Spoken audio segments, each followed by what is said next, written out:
Good evening, everyone. Tried to do the Streamlabs thing again, and it caused me nothing but heartache, so I am done with Streamlabs. I was actually thinking about buying a copy of this software, but good lord, I can't seem to get it to function correctly when I want to bring up a guest on with the collab cam. I don't. Every time I pull it up and try to do it, something new happens, and I'm pretty much done with it. So we will probably go back to OBS unless I find another software that I want to tinker with. Because, as Patrick was telling me a moment ago, it looks like it's using a browser to do it, and browsers can cause problems depending on which browser you're using. And so this time I could hear him and he couldn't hear me, even though I had all my settings correct. So something is really finicky with this software, or I'm going to have to do some deep digging. But I think Streamlabs is about to get tossed out the window. All right, folks. With that being said, again, we've got Patrick Holland with us tonight, and we'll be talking about what's going on in the Missouri Legislature. And with that, let's begin the recording and get on with the show, shall we? In the restaurant of life, we're putting freedom back on the menu. It's the Missouri Liberty Report with John Williams, working with grassroots organizations and legislatures to make Missouri the freest state in the nation. Let freedom ring. All right, folks, and we're back with another edition of a podcast where Liberty lovers unite to talk all things freedom. That's right here on the Missouri Liberty Report. And with me tonight, or once a month visit. Why am I getting a hum through my microphone? I got gremlins up in this here room, I'm telling you. But anyway, Patrick Holland with the Missouri Freedom Initiative, and we're going to be talking about what's going on in the legislature right now and bills that you should be paying attention to and bills that you should be getting involved with. So good evening, Patrick. How are you, sir? Hey, I'm doing great, John. It is great to be on the show again. How are you doing, man? We hardly ever talk anymore. We're both so busy. We talk, basically when we're on the live streams together, where we used to touch base once a week or so on the phone and everything. But a lot's been going on, hasn't it? Yeah, it's been busy, and that's I guess it could be worse because idle hands are the devil's workshop, so I guess it's good to be busy, right? Yeah. So, what's going on right now, Patrick? Get everybody up to date on what's going on in the legislature and maybe some other things that we should be paying attention to. Sure. And I'll get into this a little bit later here, but I have not, my head has not been in Missouri. It's been in several states lately, believe it or not, but not so much in Missouri. And that it was a happy accident. But as far as SB 100 goes, gold and silver in the state of Missouri, it's still stuck in limbo waiting for committee assignment in the House.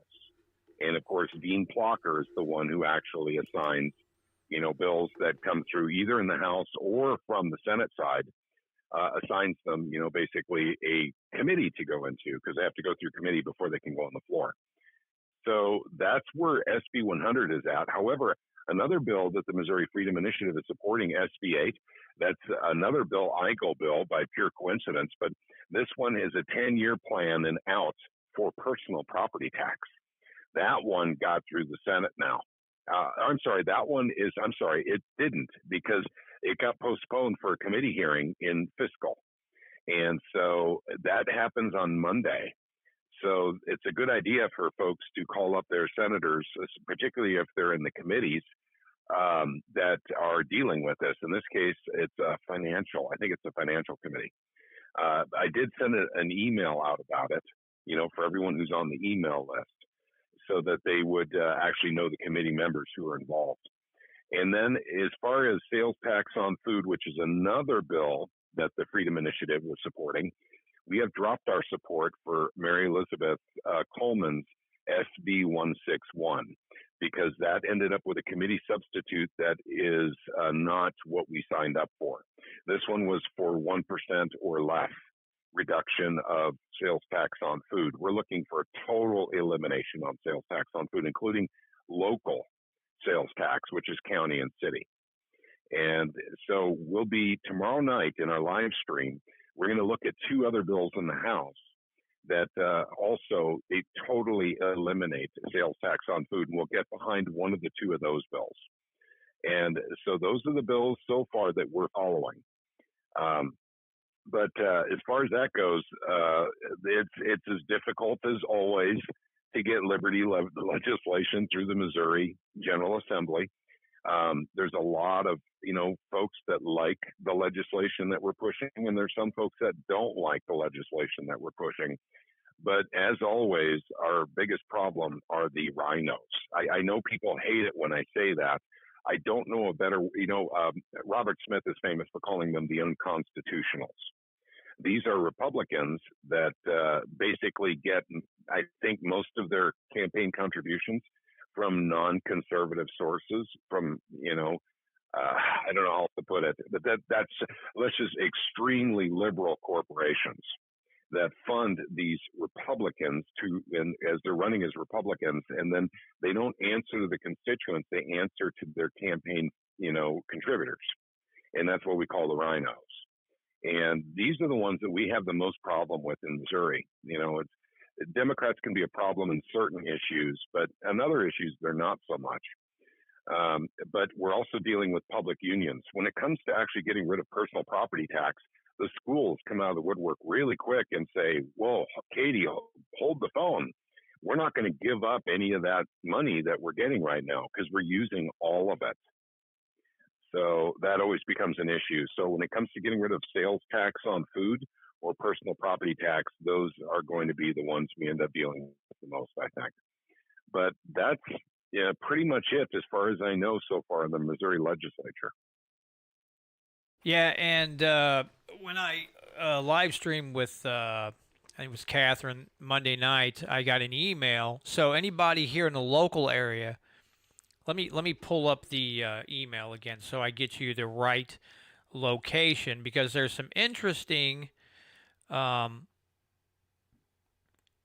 interesting meeting going on in Swiss, Missouri. So about 20 minutes from Owensville. I get the original email here. That'd be great. So I can, let's see, look at it and get it right. So it is at the Swiss Evangelical Reformed Church Hall. That's 2082 Swiss Church Road. So for those of you locally here, our superintendent of the Owensville School District, Dr. Hardy, will be there to talk about a bond issue. The presiding commissioner, Tim Schulte, on marijuana, sheriff, and internet sales taxes. Assessor Paul Schulte on individuals proposing discontinuation of personal property taxes. And then we get somebody from Franklin County Volunteer Fire Department's proposed tax initiative. And Cheryl Bowl, I have to thank Cheryl and Duncan for sending me those emails on this. I will be attending that Monday night. I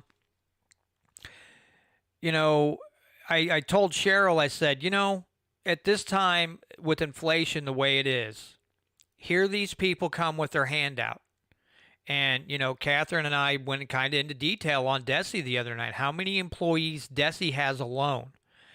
And the salaries of just school administrators alone.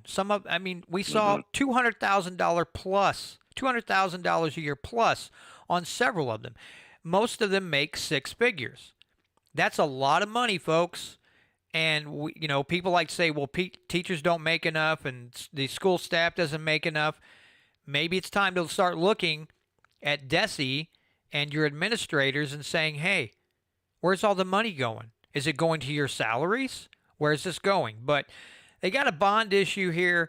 And from my understanding, they want to build a theater hall, okay, that connects the high school to the VOAG building, but there's going to be a tornado shelter underneath it, so there's going to be a basement. And Cheryl jokingly said, what are they going to do with the middle school and elementary school kids? Are they going to bus them to the tornado shelter? She was being facetious, of course. But yeah, folks, here we go. Personal property tax, you pay taxes on everything. And what do the schools do? They come around at the worst times with their handout. Now, what they're saying is this is a no risk or a low risk bond issue that the money's there, so they probably wouldn't have to get, support this with more bonds. And I don't know, Patrick, for some reason, I just don't believe them. Yeah. Well, there's so many things I'd like to say about what you just said there. So many things. And I'd like to go to the federal level, but I want to start at the local level where you were at as far as education goes. And you're absolutely right. The schools are going to have to release, some of that money that they're getting in. People are getting pissed. People are hurting. Interest rates are going up. This is the way the federal government deals with inflation, which they cause. The federal government will not take their foot off the gas of taxing the people. So during times of distress, financial distress, it always comes down to the state actually bringing taxes down. Now, in individual states are different. So not every state is doing what Missouri's doing. We're putting so much money into education here. It's just, I think we're number 16 in the United States for the amount of money we're spending on our kids. Out of 50 states, one being the most money being spent on kids, 50 being the least, we're number 16. But testing scores, I defer to my wife on that. My wife does all the research on this kind of stuff. The testing scores are not so good. So the more money we throw at the kids, the worse they're doing in testing. And this is just a fact. And now we go to what you were talking about, bond issues. Schools are constantly trying to get money out of the people for their pet projects and for real projects. And I don't know what you're dealing with over there. It could be a field house for the athletics department, or it could be building a new middle school. I don't know what the bond issue is there. But when you're in a time of heavy inflation and also a stagnant economy, the weird thing is people for the very first time start to think twice about saying yes on a bond issue on a ballot. So, but education is absolutely key. And my wife and I are experienced at shutting down bonds. We shut down 2 in Clever, Missouri. My wife and I single-handedly, by the way. We weren't joined by masses of people or anything else like that. Just did literally videos and then Facebook. So I have a special YouTube channel called Clever Resident that I have used to put up videos to stop our school bonds before. And then my wife will handle it on the Facebook side. But yes, this is something that local communities are going to have to look at very, very carefully, because schools literally just for some reason can never get enough money. Even though we're churning out some pretty dumb kids here in Missouri. I hate to say that, folks, but it's true. We're churning out dumb kids. Now, our politicians won't say that, but I will. Because I'm not a politician, so I can get away with saying stuff like this. We're churning out dumb kids, and the more money we spend on them, the dumber they get. And so we got a problem here in Missouri, and I think it's time to go back to the basics and start having them be more efficient with what they have. There's no better way of doing that than having them tighten the belt. It's time to say no to all school bonds unless they're absolutely necessary. Like, for instance, the school building is falling apart, literally falling apart. Do we want kids in an environment where a building is unsafe? Absolutely not. I'll just be straight up with you, John, and everyone who's listening today. If I had my way, I would say it would be time to shut down the public school system. And it's not necessarily because the public schools are bad, but the teachers union is. The teachers union, we can't get rid of them. They're a cancer, basically, because they get everything they want, no matter how bad it is. The teachers unions have been supportive of everything from critical race theory to Common Core, and they've been for it all. And they're a very, very powerful political force. It's very difficult to do battle with them. And this is why, folks, I'm going to shift gears here one more second. I'm going to take a breath and let John talk. This is why you have to be ever so careful what tax you allow on a ballot, because it is so darn difficult to remove it later. it is almost impossible to remove a tax once it goes through. And that applies to schools as well, because they'll always find a reason to continue the bond that they have finished off 20 years later. They'll put something squirrely on the ballot that makes everyone think, oh, this is a no tax increase bond issue. So what they're saying is, we're just going to keep the bond going. We're going to keep your property taxes nice and high where they're at right now and continue doing more crap in our schools. And so I'm going to take a breath now, but I think you get the gist of what I'm saying, though. Well, and let's look at it. You talk about the rate, the tax rates. I mean, I don't think either one of us could name a city, a county, a municipality, what have you, that isn't raking in record amounts of money. So if you're raking in, I mean, even Gasconade County is going to have a budget surplus that they haven't seen in for freaking ever. So yep. I'm like, okay, you're literally, it was just on the paper, and the local paper a week or two ago. So you're getting, all personal property tax alone, you are raking in more money than you have in a long time. And you're telling me the school needs a bond issue. Where's the money going? What did you do with it? Because this bond issue is going to cover, so they're saying, more security for the school. And then we got that one too. Oh, cool. Yeah. Okay. John, I'm sorry. Continue. Please tell me what this bond is for. I can help you. So it's security. It's cameras. It's stuff for the doors, things of this nature. And then it's the theater. I don't know, some fancy freaking word they use. Some kind of theater hall.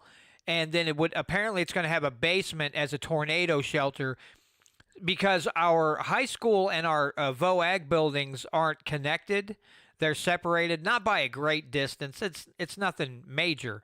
But they want to build this theater hall, and it's going to connect the high school to the VOAG building, have a basement for a tornado shelter. And I don't remember exactly how much the bond is, the amount, and I will look that up real quick here. But yeah, that's sounds what the bond issue's for. Yeah, it sounds like they're talking probably between $4 and $5 million. I think it's somewhere in that area, but let me. Oh no, you're. Oh wait. Here we go. It's $15 million. Ooh, inflation. I forgot. Okay, John, I'll tell you what. Although it may be a great experience for some folks in your live stream, it may not be for others, but I know exactly how to defeat this bond issue. And my wife and I are very, very seasoned pros at doing so. So I'll tell you what, we'll be talking a lot, because you have until April. So April, what is it? April 23rd, I believe. 23rd. Okay. Yeah, April 23rd. We can help you defeat that before April. And I'd be very happy to do so, because I know exactly what they're doing. First of all, they already have money in the budget for the doors and for the cameras. Trust me, they already have the money to do that in the maintenance budget. So what they're looking at is putting in a theater. That's exactly what they did to us here in Clever back in, I believe it was 2009, 2010. And my wife and I didn't go vote. Unfortunately, that was one. We weren't paying attention to what was going on locally back then. And here we are. We are still paying off our damn theater. And of course, they said also that it would have or contain a tornado shelter or something like that, in there. So that was another way to sell it. So what they're doing is they're saying, hey, the school needs additional security. We don't have the money for it. And then they're getting something they want in return, which is that theater. So the theater is what they want. They're using the things that they already have the money to do to try and get everyone to do it, which is security. So we already know the wordplay. We know what they're doing with that. So, I mean, my wife and I can definitely help you with this, buddy. You could lead the charge in your area there to actually get this shut down completely, and it's actually it's fairly easy to do. It's just going to take some time. Okay, some effort. Let me go through, because I just found the article here on the local paper. Okay. So the committee recommended the following items to be considered as part of the bond issue. Safety. Add and update building cameras at Gerald Elementary and Owensville Elementary. Upgrade and replace cameras at the high school and middle school. Replace door locks and upgrade safety in rooms. Add a performing arts center with additional classrooms so we can connect the main campus to the Ag Career Tech building. Update the front of the Gerald Elementary School hallway and office and add additional security cameras. Level and renovate the middle school gym to allow for a safe gym floor with adequate space for middle school activities. Adding HVAC in the OMS gym. HVAC, I forgot. That's another trick they use. I'm sorry, go ahead. Renovate lighting, sound, and seating at GES Gym. Update playground equipment at both OES and Gerald Elementary School. A school resource officer hub to plan in case of an emergency. Early childhood education needs for OES and GES. Roofs and parking lot resurfacing.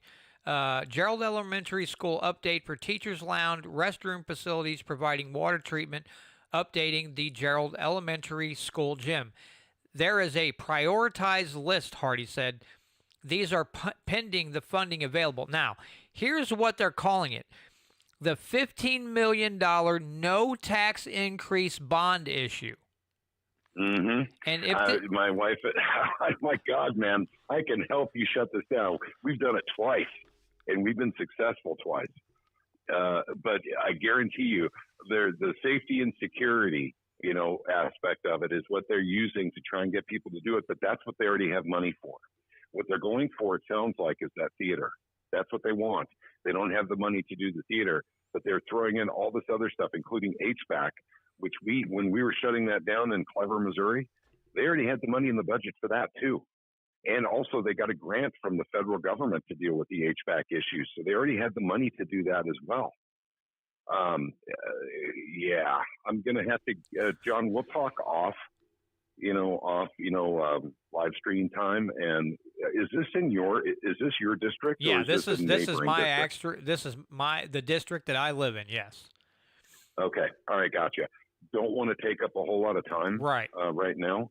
And, but yes, I can definitely help you shut that down. God. Oh, yep. and then Tom says he's going to, if I send him the ballot language, and he'll help me out too. So we're going to double whammy this thing. Yeah, you're setting up an A team to deal with this right now. So Tom would definitely be helpful as well. They're lying to you right now. No tax increase bond issue. It's not a vertical tax. It's a horizontal tax. And actually, there is language in Washington, D.C. right now in a bill to make it illegal for schools to say no tax increase bond issue, because that is not true. It is an increase. But what it is it's a horizontal increase. You'll keep the same taxes at the same rate for an additional 20 years. It'll never drop off, and you'll never have your taxes go down. That's what they mean by no tax increase bond issue. It's not a vertical increase, so it's not like your taxes will go up because of it being voted in. They'll just stay the same for significantly longer, another 20, 30 years. So that's what it is, man. Oh, man. It's insane. But you know what, though?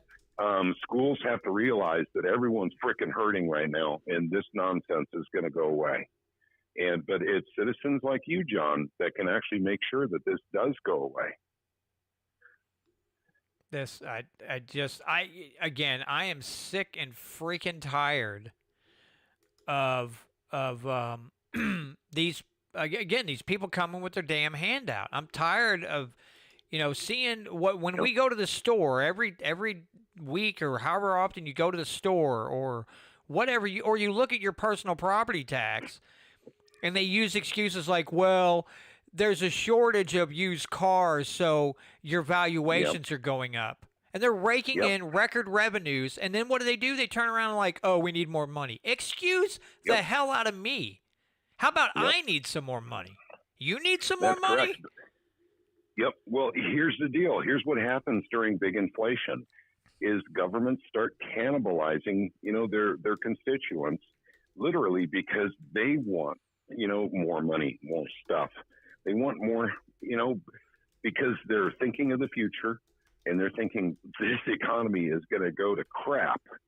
And we don't want to be a victim here. So they're willing to make victims of everyone in the community so that the school can survive. It's the same thing with the federal government. Now let's remember I told you we're going to switch gears to the federal side. It's the same thing at the federal government level. They don't care about the constituents. And guys, I know I say this a lot, but I'm going to go into tonight why everyone needs to get active on their local level and totally forget the Fed. Don't even look at the federal news anymore. I mean, it's a giant circus clown show up there, and it's not even real. Now, if you're looking at it for entertainment, that's fine. But if you come away with high blood pressure, and if you come away angry from your entertainment of watching the Fed, you know right away you need to stop watching it anyway. But the federal government is cannibalizing us. They did this to us. They did this inflation, and they're not lowering taxes. They're raising taxes, and they're raising interest rates at the Federal Reserve at the same time. And we're dealing with inflation. So taxes are going up, interest rates are going up, and the price of everything's going up all at the same time. And believe me, we're just at the beginning of this cycle. It's going to get worse. And now the public school is going, well, the federal government's getting theirs and they don't care about the public schools. So we're going to go ahead and tax on the local level so we can get ours. And trust me, it's the same thing with sheriff's offices, fire departments, police departments, your local county commission. Everyone is going into quote unquote survival mode, but government survives based on what it collects in taxes from the people. The people are the ones who are already hurting, and they don't care how much you hurt. They don't care if you can't afford your taxes. They don't care if you can't afford, what you need to get at the grocery store. They don't care if you can't afford your medications. They don't care. So in fact, I'm gonna help you shut down that bond because basically they've lost their opportunity. They should have gone for that theater if they really wanted it. They should have gone for it in 2015. They would have gotten it then. But all the security crap they're throwing in there, man, I'm telling you, they've already got the money in the maintenance budget to do it. They can do it all right now. But they're throwing it in on that bond issue so they can say, well, we have all these security concerns, and people go, oh, well, the kids have to be safe, so we better vote it in. So what you do is you expose the fact that they already have the money in the budget for these things, and that they probably already got federal government money for the HVAC system. That's exactly what Clever did too. They lied to us. And it took about a year after we defeated the bond for them to admit that they had government grant money for HVAC. So they already had the money from the federal government. Yep. So it's enough to make your blood boil. And this is why, gang, we have to concentrate on our local level because there's nothing we can do about the Fed anyway. The Fed's going to do what the Fed's going to do no matter what, but we can shut down school bonds. We can stop new tax initiatives, from our local governments and from our state governments. We can do that, so we should be concentrating there. And states are the ones who always have to give up anyway when it comes to tax initiatives during a recession and inflation. Federal government never, ever, ever reduces taxes. During a recession or an inflation, they don't do it. They're the ones who caused the inflation. They're the ones who caused the recession. And if they were to give up some of their tax money, they would be admitting that they caused it. So they're not going to do that. The federal government never admits when it makes a mistake. It just doesn't do that. But everything they do is a mistake in D.C. as far as I'm concerned. But that's my personal opinion. But at any rate, I was hoping that you would let my wife and I help you guys out with that. It sounds like Tom's willing to help.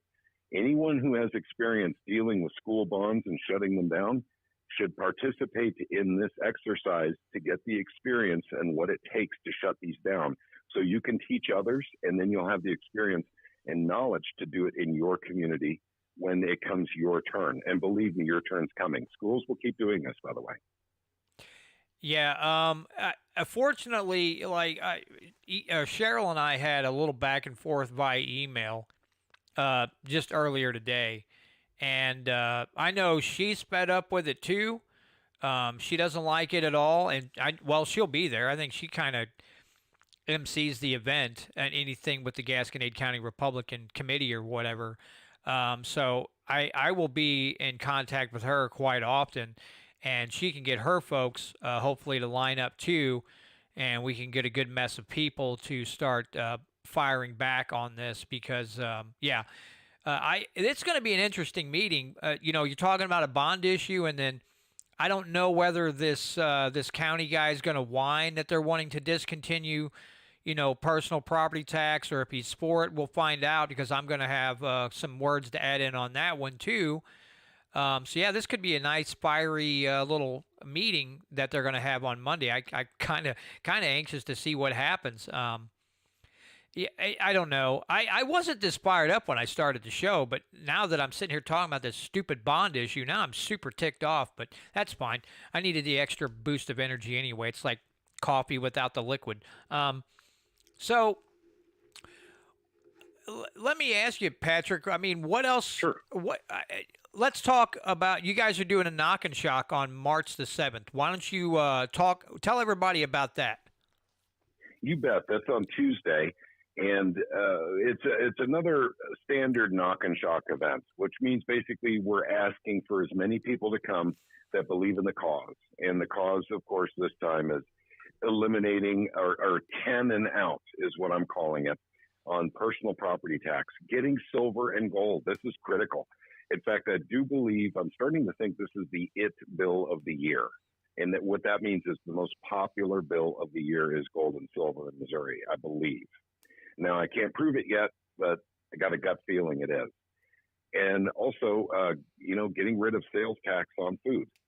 And that's another big one, too. I mean, we really need to move forward on the momentum that we have gotten from last year, regular session, last year, governor special session. We have momentum there, so we should continue with that and see if we can get rid of that. It's time to help everyone in the state of Missouri. And there's no better way of doing it than sales tax. So what we will be doing in Knock and Shock is I will create a flyer, and I'll probably have it partially produced by tomorrow night when we do our live stream. So I'll probably post it on Odyssey. But we go and we talk to representatives. This time it'll be in the House. The last Knock and Shock was in the Senate. So we're going to the House this time, and we go to talk to every single representative that we can talk to, or their LAs if the representatives are not available, and let them know this is what we want. This is what the people want. And basically make them all aware of the bills that are being supported by the initiative. Get them in front of them so they're aware of the bills. And believe it or not, there's some people in the House that haven't heard of SB 100 yet. So we need to make sure they're all aware and then get them excited about the bills. Provide good information on the flyer about the bills, and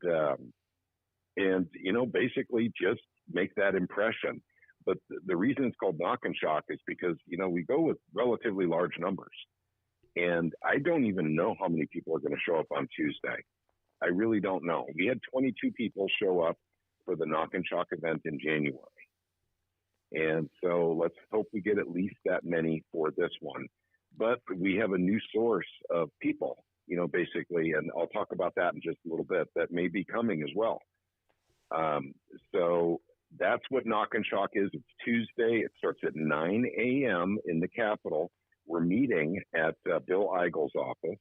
I had previously said before in live streams and videos and other people's YouTube channels that we were meeting at Dirk Deaton's office. That has changed. We're making it Bill Eigel's office. And the reason being is because Dirk Deaton's LA has a concern of the sheer amount of people that show up for Knock and Shock, that they just don't have the room to accommodate Dirk's office for home base. And home base means where we keep all of our lunch boxes, our coats, and things of that nature. So they were concerned they didn't have enough space in his office to do that. So that's why we're moving it back over to Bill's. And so at any rate, that's what knock and shock is.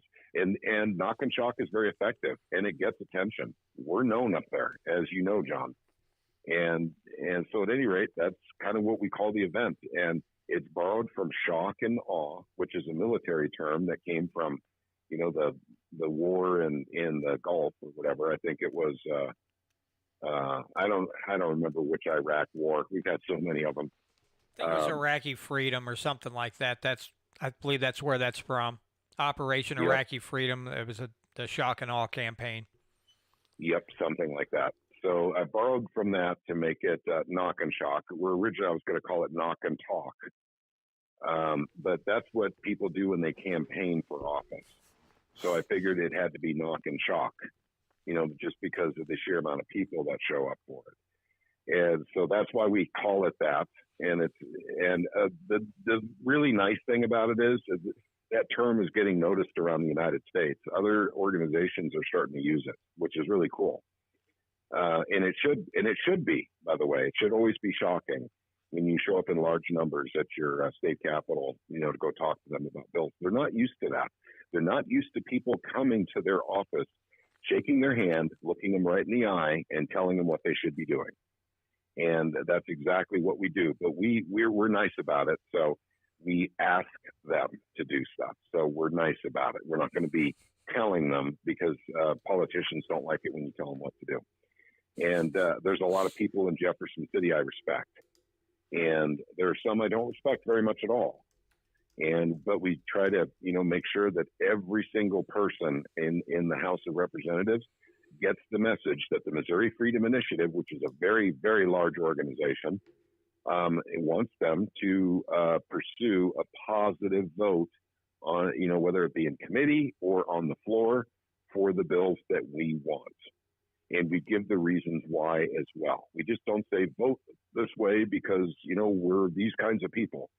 No, we're going to give you reasons why we need you to vote the way we're asking you to vote. So we talk, we engage them in conversation, because if you just drop off a flyer, you're not making much of an impression.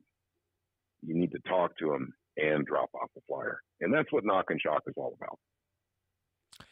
It's interesting, folks. Again, I know Patrick and I have talked about this extensively, but I'm telling you, you'll be surprised how easy it is, and I think you'll be pleasantly surprised by the response that you get from the legislators. They're really, A, they're surprised to see that many people, but B, they're happy generally to talk to us and have the conversation. Yep. Whether they agree with us or not, they're still happy to have that conversation, and I think it piques their interest that we're interested in what's going on in our state, and they're not used to that.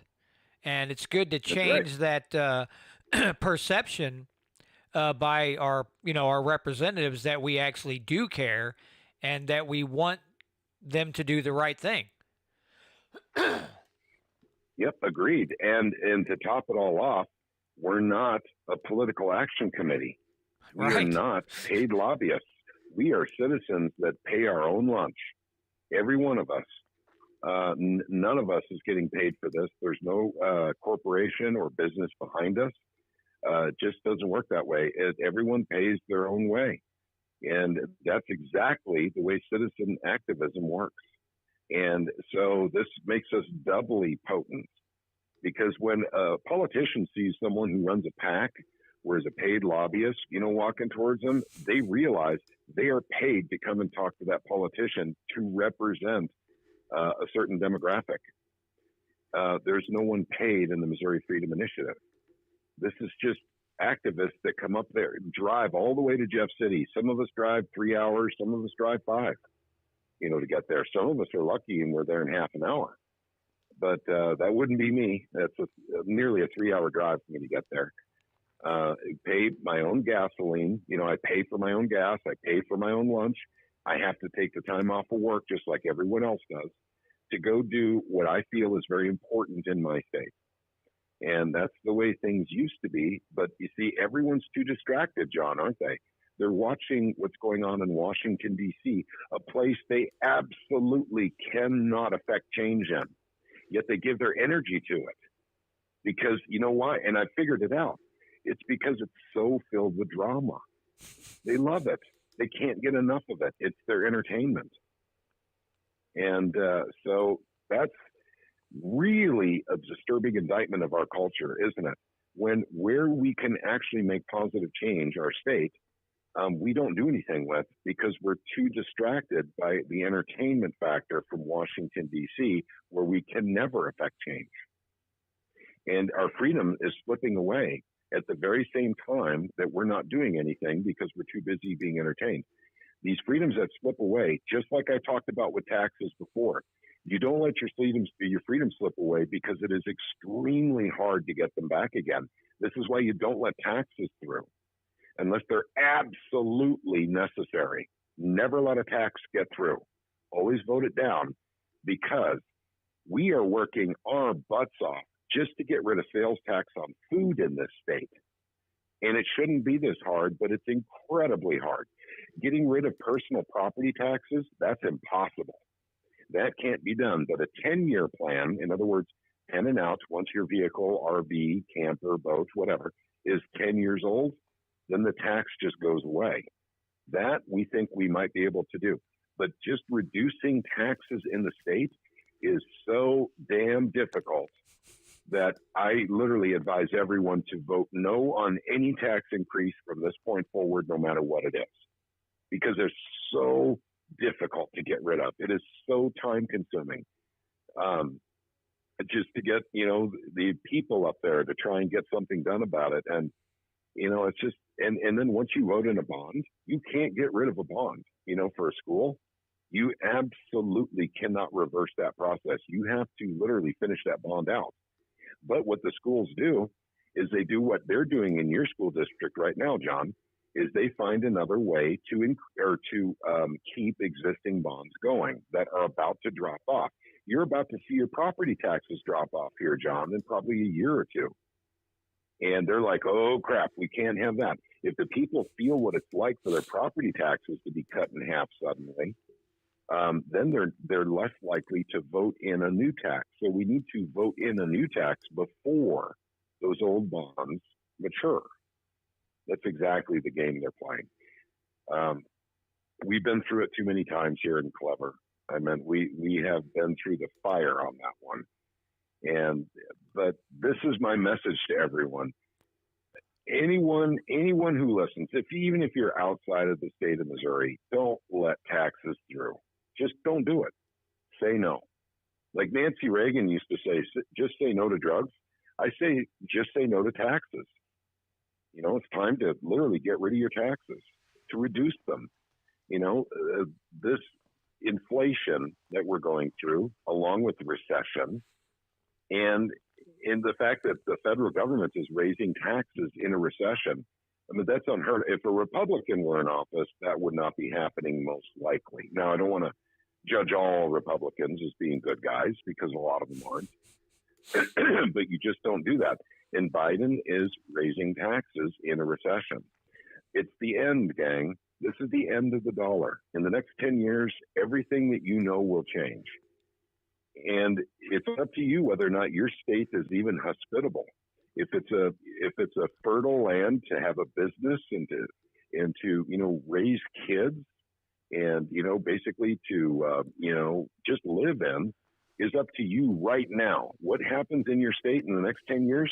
Well, the decisions that you make right now will dramatically affect whether or not your state is going to fall with the federal government or if it's going to thrive despite the federal government. So these are the decisions we make right now. Do we want gold and silver as an option? Absolutely. Why would we want gold and silver as an option? Well, right now we're using the dollar for lack of options. We don't have any real other options right now. We need another option, and gold and silver is 100% constitutional. And there's plenty of ways you can use it, including electronically, that the free market already provides. What I love about SB 100 is it's basically telling the government, number one, gold and silver legal tender. It's already lawful money, but it will have dual citizenship with lawful money and legal tender if this bill goes through. and that'll make businesses much more likely to want to use it. So that's why we want legal tender. Number two, capital gains tax gone. There never should have been tax on gold and silver in the first place, but now we can get rid of it with this bill. Number three, make confiscation of gold and silver illegal in the state of Missouri, which this bill also accomplishes. Number four, we actually have a wonderful provision within the bill that was an amendment by Senator Rick Bratton that says that the state of Missouri cannot mandate a digital currency for payment of state services. In other words, if the digital dollar comes out, the state of Missouri can't say, well, you need to get a digital dollar wallet with the Federal Reserve and then register it with us so you can pay your taxes. That won't happen if this bill goes through. You'll be able to use whatever currency that you want that's considered legal tender inside of the state of Missouri, which would include gold and silver. So you'll have another option. So you won't have to go the digital dollar if you don't want to.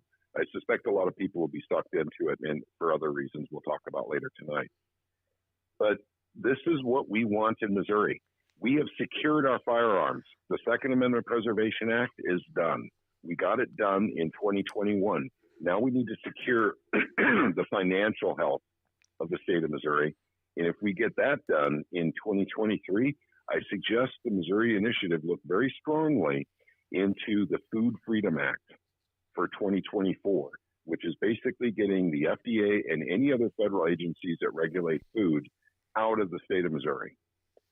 So we can actually produce food here in the state without GMOs, without mRNA being incorporated into the seeds, like I'm sure Monsanto is doing right now. They've been saying they've been doing.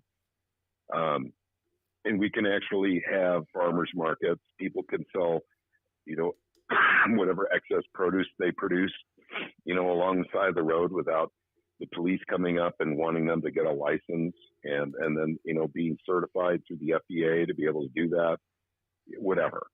Guys, we need these basic freedoms back. And we have let them slip away through regulation. Through regulation, we let everything slip away. And we have got to step up to the plate now in our states, not the federal government, in our states, to literally say no to any more infringements. And we need to take our freedoms back right now. And doing it through the state legislature is very preferable to me to the other option, which is one we can't talk about on YouTube. One of them involves a lot of blood. The other one involves no blood. That's what I'm saying. Yeah, it just, you talk about the feds. I mean, here's the thing. It's one of those things where, you need to know what they're doing because you need to be able to, put a stop to it in your state. But that it stops there. Please don't subject yourself to that god awful theater act that's put on every day. Let's take for instance. Biden made this surprise trip to the Ukraine. And when he got off the plane and he and Zelensky were walking, the air raid signs were going off. And I thought today, I was like, those weren't air raid sirens. That was everybody's BS meter with more than 2 brain cells to rub together. That was pegging out. The BS meter was pegging out. That's what the sirens were for. BS overload in the Ukraine.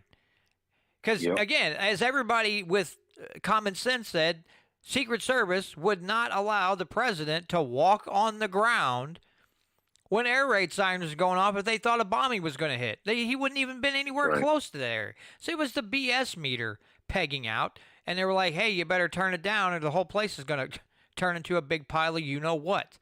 So, please, I understand that the things coming out of the federal government, for the most part, are vomit-inducing. I get that. But why subject yourself to that stupidity when you can put that same energy into paying attention to your state and solving the issues in an area that you still have control in for now? That's the other thing, folks. You keep waiting around and you keep armchair quarterbacking and not getting involved. At some point, the state may be out of your control. then what are you going to do? Right. So at some Yep. point, it's important to get involved. Okay, so Patrick, I want to get your thoughts on something. We got about 6.5 minutes before I have to clip for KEYK. But Sure. you heard my interview with Chief Lewis from Ellisville the other night. When at the end we talked about SEPA. Yeah. What are your thoughts on some of the things he said about the statutes not allowing them to help the feds and like the DEA in a big drug bust? What are your thoughts on that? All due respect to the police chief, he is wrong, and he's engaging in wrongthink. The federal government has absolutely no right whatsoever, no right to keep any records on anyone's firearms, period, end of story. So if he's talking about, well, we can't access the Fed database to check the gun registry, well, first of all, that gun registry is wholly illegal because it's not allowed anywhere in the Constitution for the government to collect this data. They haven't amended the Constitution to do it. They're doing it through executive fiat. It's illegal. So I suggest to the chief that if they recover a gun and they want to find its rightful owner, they just don't get it back. Like, for instance, if someone steals an ounce of my gold, I don't expect that I'm going to get it back. There's really no way to trace it. I've simply lost it forever. If someone steals, my wife had a car stolen one time. She never got it back. The police were not able to find it. So if that police chief thinks SEPA is a bad idea because they can't access a national database to find out who owns guns, I'm very sorry. All due respect to the police chief, you're wrong. That database is illegal. I don't care how much you say you want it. It's illegal. And we're very tired of giving up our freedoms for conveniences for law enforcement. This is a practice that must end here in the United States of America, and it starts with the states. And we did it here in Missouri. And once again, we have ended conveniences for police departments and sheriff's offices here in the state of Missouri because we wanted our freedom back. They wouldn't give it to us voluntarily, so we took it back by a vote of the people. The sheer amount of people that participated with the General Assembly to get SEPA done is something the state of Missouri had never seen before.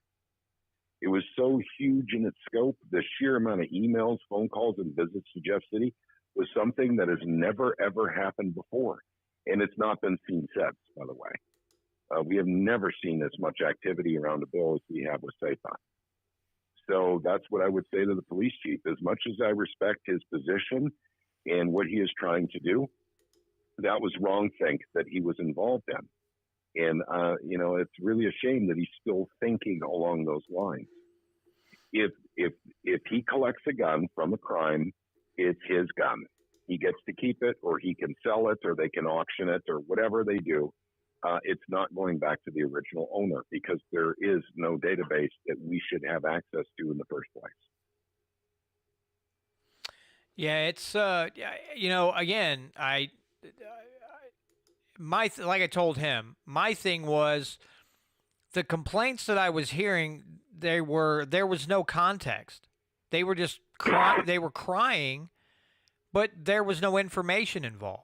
So I'm like, what is the I was happy that at least he gave me his opinion on what his issue was with SEPA because I wasn't seeing that. I was just, this is crap. We can't do our job. How not? Why? Okay, explain it. We just can't do our job. There was no meaningful conversation you're right. on it.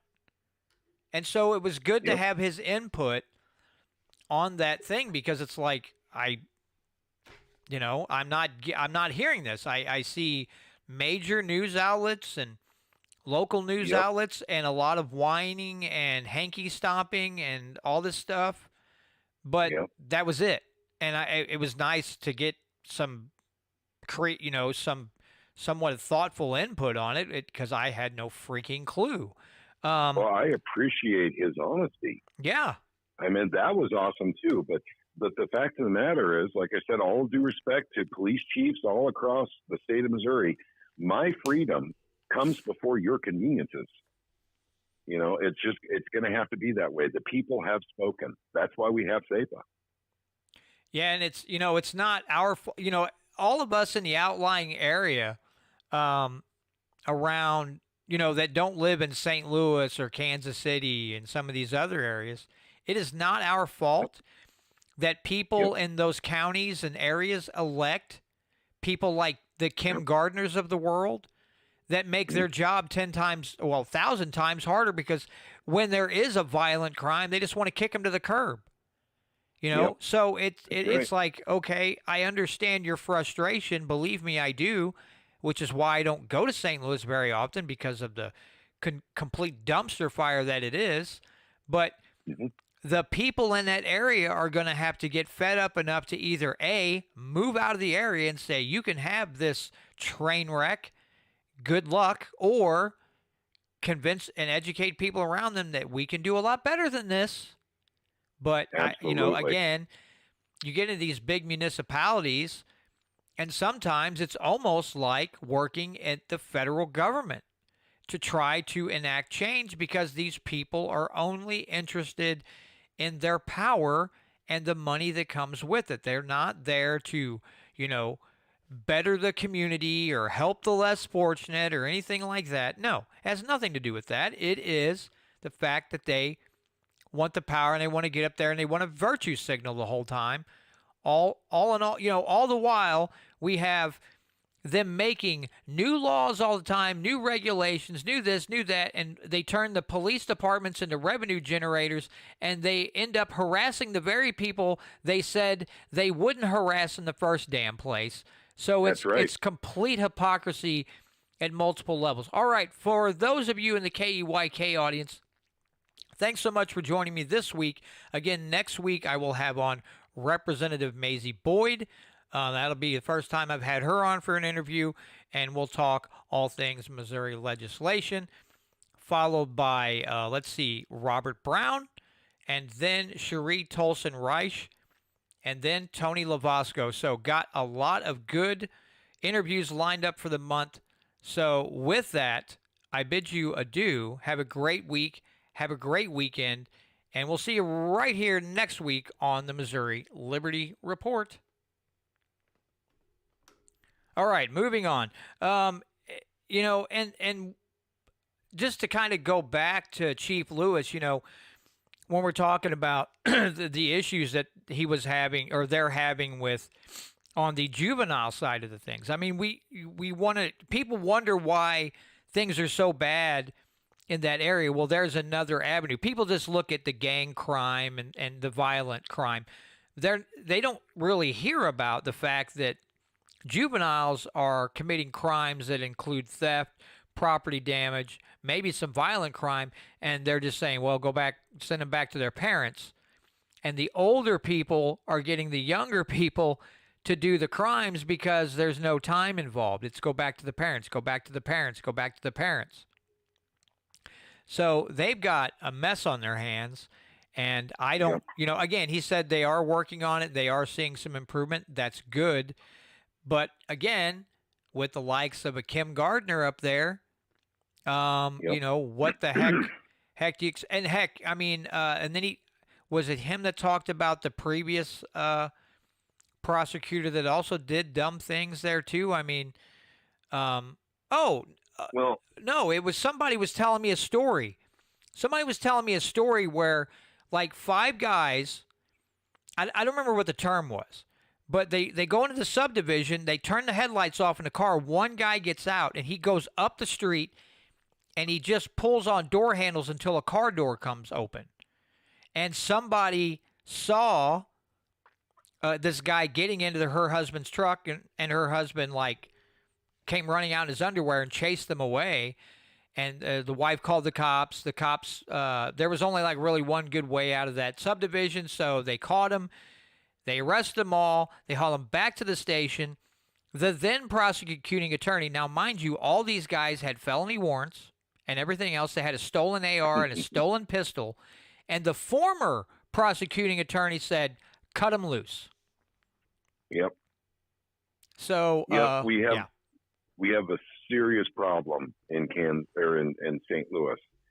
But I got to tell you, John, and I'm just going to let you know right now, the Missouri Freedom Initiative got a strike on their channel when I talked about the problem up in St. Louis.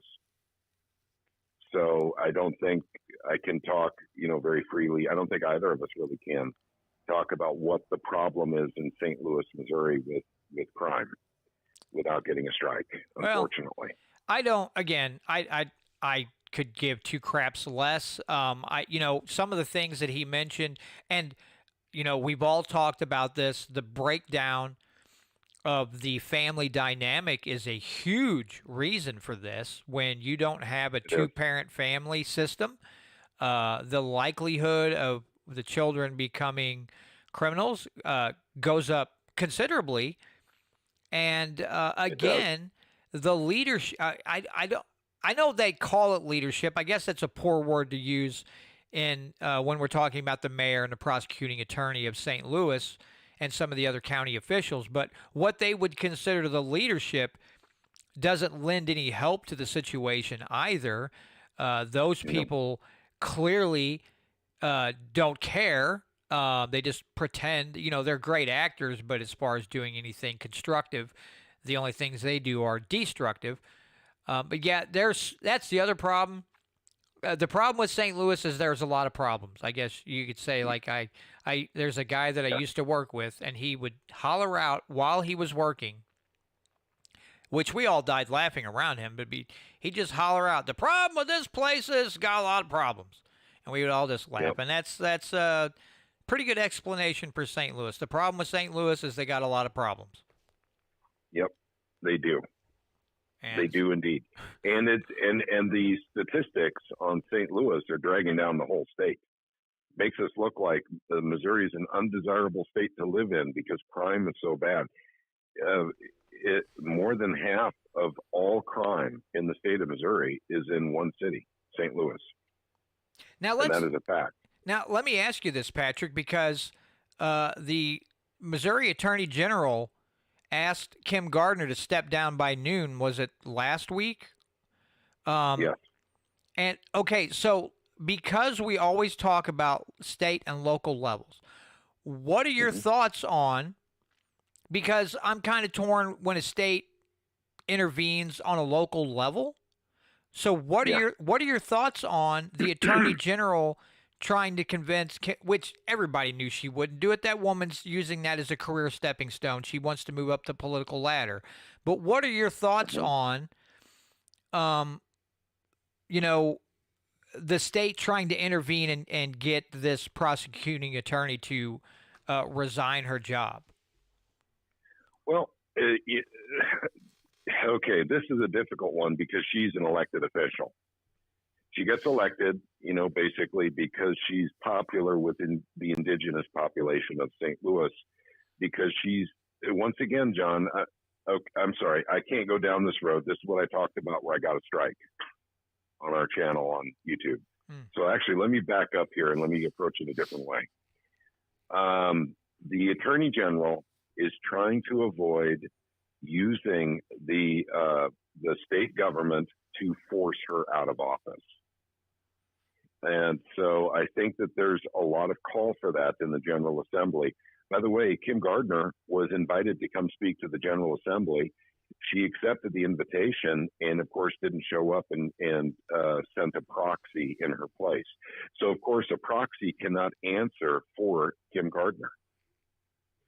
So she refuses to answer even to the General Assembly. She's not answering to the governor. She's not answering to the Attorney General. So she is not answering to anybody. She literally is doing things that are very bad from a legal. Once again, I'm trying not to get anyone in any trouble because, like I said, this is what caused me to leave YouTube. I did a video about her and what she does, and then they gave me a strike 10 months later. Well, because they changed the rules. Here's the thing. I'll say it. I'll say part of it. She's Soros funded, A. B, what do Marxists do? In order to gain total control, Marxists have to support chaos. They have to Yep. support lawlessness in order for Marxism to thrive. That is what Kim Gardner is doing. Yep. You're absolutely correct, John. So there's certain people she lets off the hook, and there's other people that she prosecutes that she shouldn't even be prosecuting, like the McCloskeys.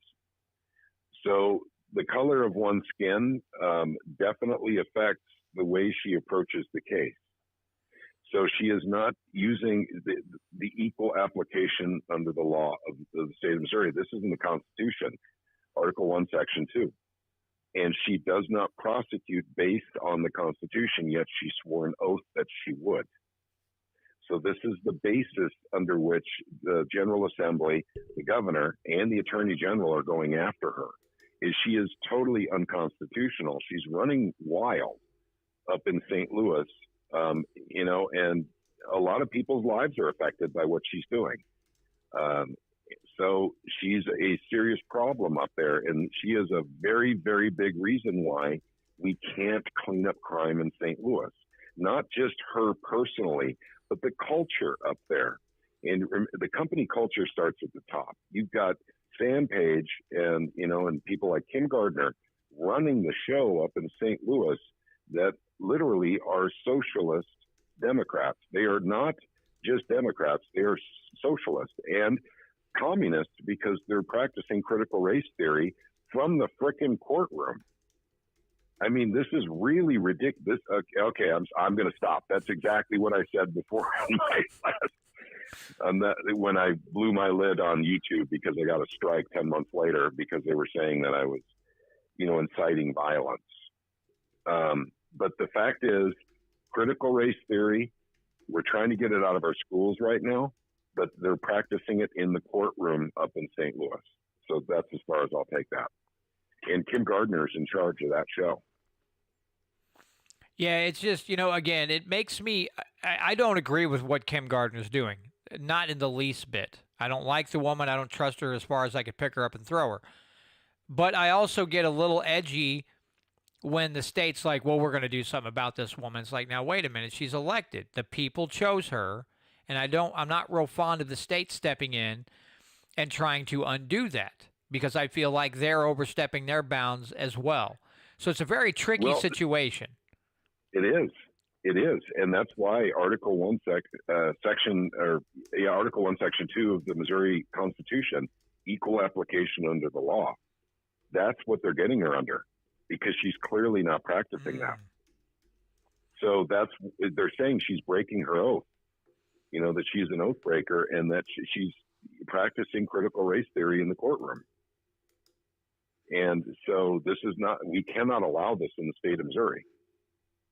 So either we eject, St. Louis and give it to, Illinois, or we get rid of Kim Gardner because we can't have favoritism over skin color in the courtrooms in Missouri. We cannot have that. That cannot be allowed. We have to fight that as much as we would fight because God forbid it spread and it become popular. This is not the way the American judicial system was meant to be run. People will say, well, it was the opposite way 150 years ago. Well, that may be true, but I didn't live 150 years ago, and I don't have to make excuses for what people did 150 years ago. I'm certainly not going to make excuses for what people are doing right now when they are unconstitutional. Absolutely not. I draw the line there. She swore an oath. She is not following that oath. She should be removed from office, in my opinion. Yes, the people elected her, but clearly they don't understand or they don't care about the Constitution anymore. So if it's going to be that way, then in St. Louis, they shouldn't swear the oath anymore because they're not following it anyway. And it's very obvious, and once again, there should never, ever, ever, ever be favoritism in the courtroom, ever, under any circumstances. You are right there. I mean, that is very true. I don't know. The whole thing is just a god-awful mess. I mean, it's all there is to it. It's embarrassing, too. It is. I mean, I remember several months back, I think it was a year, it's probably a year plus ago, I don't remember if I was on. Well, I think the Missouri Liberty or Missouri Libertarian Party posted an article. They were talking about, even in the middle of the day, things are going on, and they showed this nice high-rise building and glass out of a nice big window shot out. And Yep. then you had the video surface here on Twitter the other day where a homeless guy gets executed right in broad daylight. And Yep. here's my thing. Here's another thing that really ticks me off is that you have people. Whoever this was, videoed the whole thing. I mean, I guess they called the cops later, but I'm like, why are you standing there videoing this? Yep. What has society become? I don't. How many videos surface of fights breaking out and people just 20 people holding up their phones, but no one stepping in to break it up? It's That's like right. every day is a theater. Every day is another version of Jerry Springer, but everybody's a cameraman, and nobody wants to be security and jump in and help out the guy who's getting the crap kicked out of him for no freaking good reason. Well, and this guy, getting his head blown off, Yeah. So it's once again, a disturbing indictment of the culture. Literally everyone's, oh, it's not my business. It's not my business. You know what? I don't know what happened in that video. And I've seen the video. Everyone's saying, well, he deserved it. They got into an altercation, no one deserves that. No one deserves that. And everyone under the Constitution of the United States has a right to literally air their grievances. They have a right to a jury of their peers. They have a right to free speech. But nowhere in the Constitution does it say that you have the right to blow someone's brains out if you disagree with them. It's just not there. Trust me, I've read the document. It's not in the Missouri Constitution either. It's not in the Bill of Rights. So it's simply not there. So at any rate, when people want to sit there and videotape, such, instances and not try to step in and help, there's only one word you can use: coward. Yellow coward. That's what that cameraman was. I would much rather have heard a story about him saving that man's life than, well, at least we have the evidence of who did the shooting. I don't know. I don't know what else to say. The guy's a coward, and there's lots of cowards out there. I mean, this keeps happening all the time. Like, for instance, if you're on Twitter, you're going to run into an enormous amount of videos of black kids beating up white kids. I mean, they're just all over Twitter. And I don't know where these are coming from. It's never said, well, this is in this state, or this is in this high school, or, this is in this playground. I mean, it just never says. But my God, there's a lot of them. And I've been told, I haven't seen it, I've been told that there is a lot of videos circulating around like that too, of black kids beating up Asians. So the black kids are beating up whites and Asians for some reason. I don't know why. I don't have an explanation other than maybe the very same problem that got me a YouTube strike that I talked about with Kim Gardner practicing critical race theory in the courtroom, in a district court. A district court. Maybe that's why, because basically there's a certain amount of people that do believe in that, and that the only way they're going to get justice is by literally altering the law to favor one skin color over another. This is not the way our Constitution was designed to work. This isn't the way that the Bill of Rights was designed to work, right? The right to life, liberty, and the pursuit of happiness belongs to every single person. There's nothing in the Constitution saying anything about skin color. It ain't there. I've seen it. I've read it. And this is one of the serious problems that we have going on right now. I don't understand, the way that they can justify that somehow and be Christian. So I don't think they're Christian. So, I mean, and once again, that's just making a general observation. And this isn't a judgment. I'm just saying, where did they get their values from? They're certainly not getting them from the Bible, because I haven't seen the Bible say that you have the right to kill somebody, except in the case of self-defense. And that's the only right you have to kill somebody, and that's it. Even Jesus said, if you don't have a sword, sell your cloak and buy a sword. We use that argument all the time when it comes to guns. You have the right to defend your life and the life of your family and the lives of others in some cases. So this is very upsetting to me. We're watching our country fall apart in financial ways, basically in the values, of the culture are so twisted now, where some guy would rather whip out his phone and spend 20 seconds filming a guy fumbling with a gun because he can't figure out how to use it properly. Right before he blows someone's head out that was just sitting on a sidewalk and had his hands up, rather than literally take that 20 seconds, he probably could have been 5 or 6 seconds. He could have, tackled that guy, who was assembling a gun to go and kill somebody. And he chose not to. He chose to just tape it instead. I don't know, man. This is why we've got to take care of business in our states. Forget about the federal government. We got problems in Missouri, and we're going to have to deal with these problems. And when we have people like Chief Lewis, complaining about, part of the problem is, we can't access federal databases, for guns that we, take in crimes. That has nothing to do with anything we're dealing with right now. And that federal database shouldn't exist anyway. It's unconstitutional. Yeah, that's why I told him I don't feel real I don't feel comfortable with a federal database to begin with, on top of all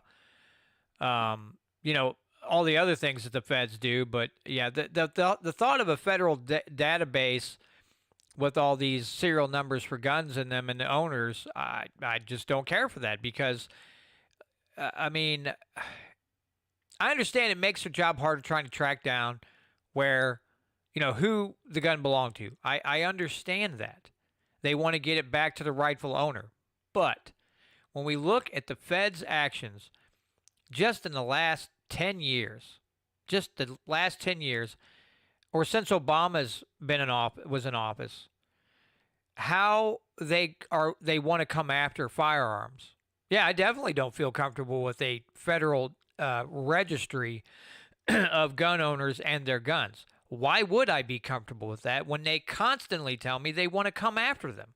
Why would I openly invite them to say, oh, yeah, go ahead and put my stuff in a registry? I'll feel much safer in case my firearms get stolen. I might be able to get them back. How on God's green earth would that make me comfortable when every time I turn around, the ATF or the president or someone in Congress is saying we need to take away X, Y, or Z type of firearm? That's delusional. Well, here's the problem, though. Your words are dripping and oozing with common sense and good judgment. Yeah, well. That's the problem. Yeah, I don't. That's exactly right. That's why you have a federal database, is so that you can go and collect the guns. That's the only reason to have it. It's not to return guns to their rightful owners when they've been stolen. No, this isn't a bicycle registry, folks. Firearms that shall not be infringed.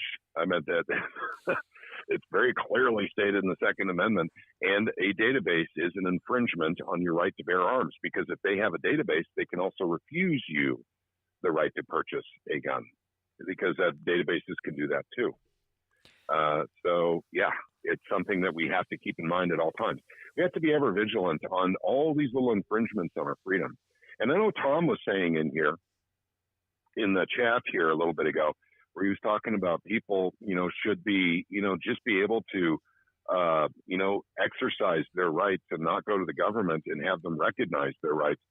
In some cases, like for instance, in SB 100, Tom, I doubt businesses will ever touch gold and silver unless they're legal tender.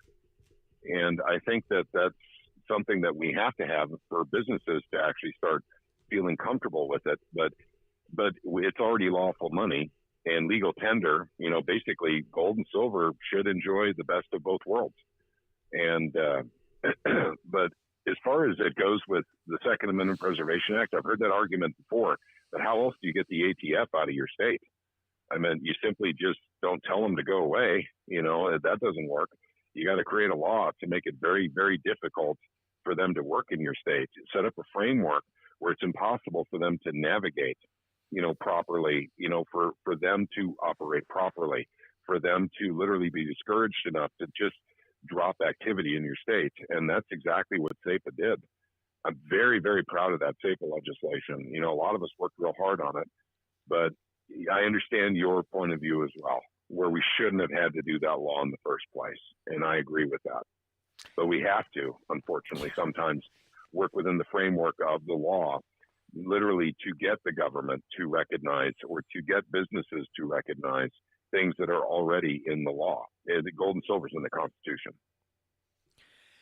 Yeah, that's the sad state of affairs where instead of just recognizing natural rights and natural law, we have to come back and rectify situations because of federal and even state overreach, and try to and then having to convince law enforcement that shall not be infringed means exactly what it says it means. So not only the public, but law enforcement as well. It's a natural right. When we were fighting for SEPA, we weren't even called the Missouri Freedom Initiative back then. We were the Truth, Money, and Freedom podcast people or something. The SEPA grew or whatever. But what we were fighting was all these men and women in uniform in the state of Missouri saying, I support the Second Amendment, but yeah, there was always a but at the end of that every time. And it was so infuriating for me. I understand indifference sometimes, but if they want to state that they are for the Second Amendment and then throw that but statement after it and then bring up some argument stating, how it's difficult on them and their jobs for people to have this freedom. Therefore, they need this and that convenience available to them at their fingertips with the federal government, in order to properly take care of, the safety of the people. I call shenanigans. You bet I do. For men and women in law, I have the utmost respect for. But if they start taking away your rights, or if they even speak that they don't agree that you have those rights, they're losing a lot of coolness points as far as I'm concerned. Well, and let's go a step further in this, because we're talking about, they say we support the Second Amendment, but I say Yep. I want every natural right that's been kind of handed to me at birth. I want to say guaranteed, but handed to me at birth, enumerated in the Constitution.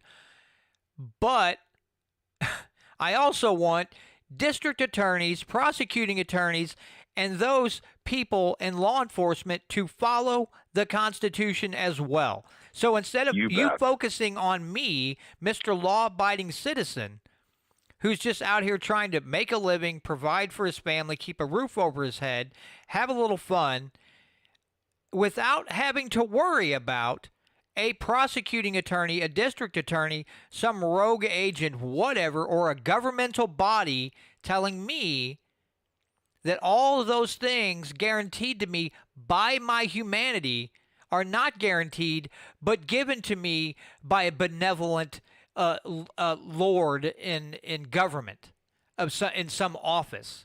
Don't lie to me. I know where they come from. Again, Grant and I had this conversation the other night.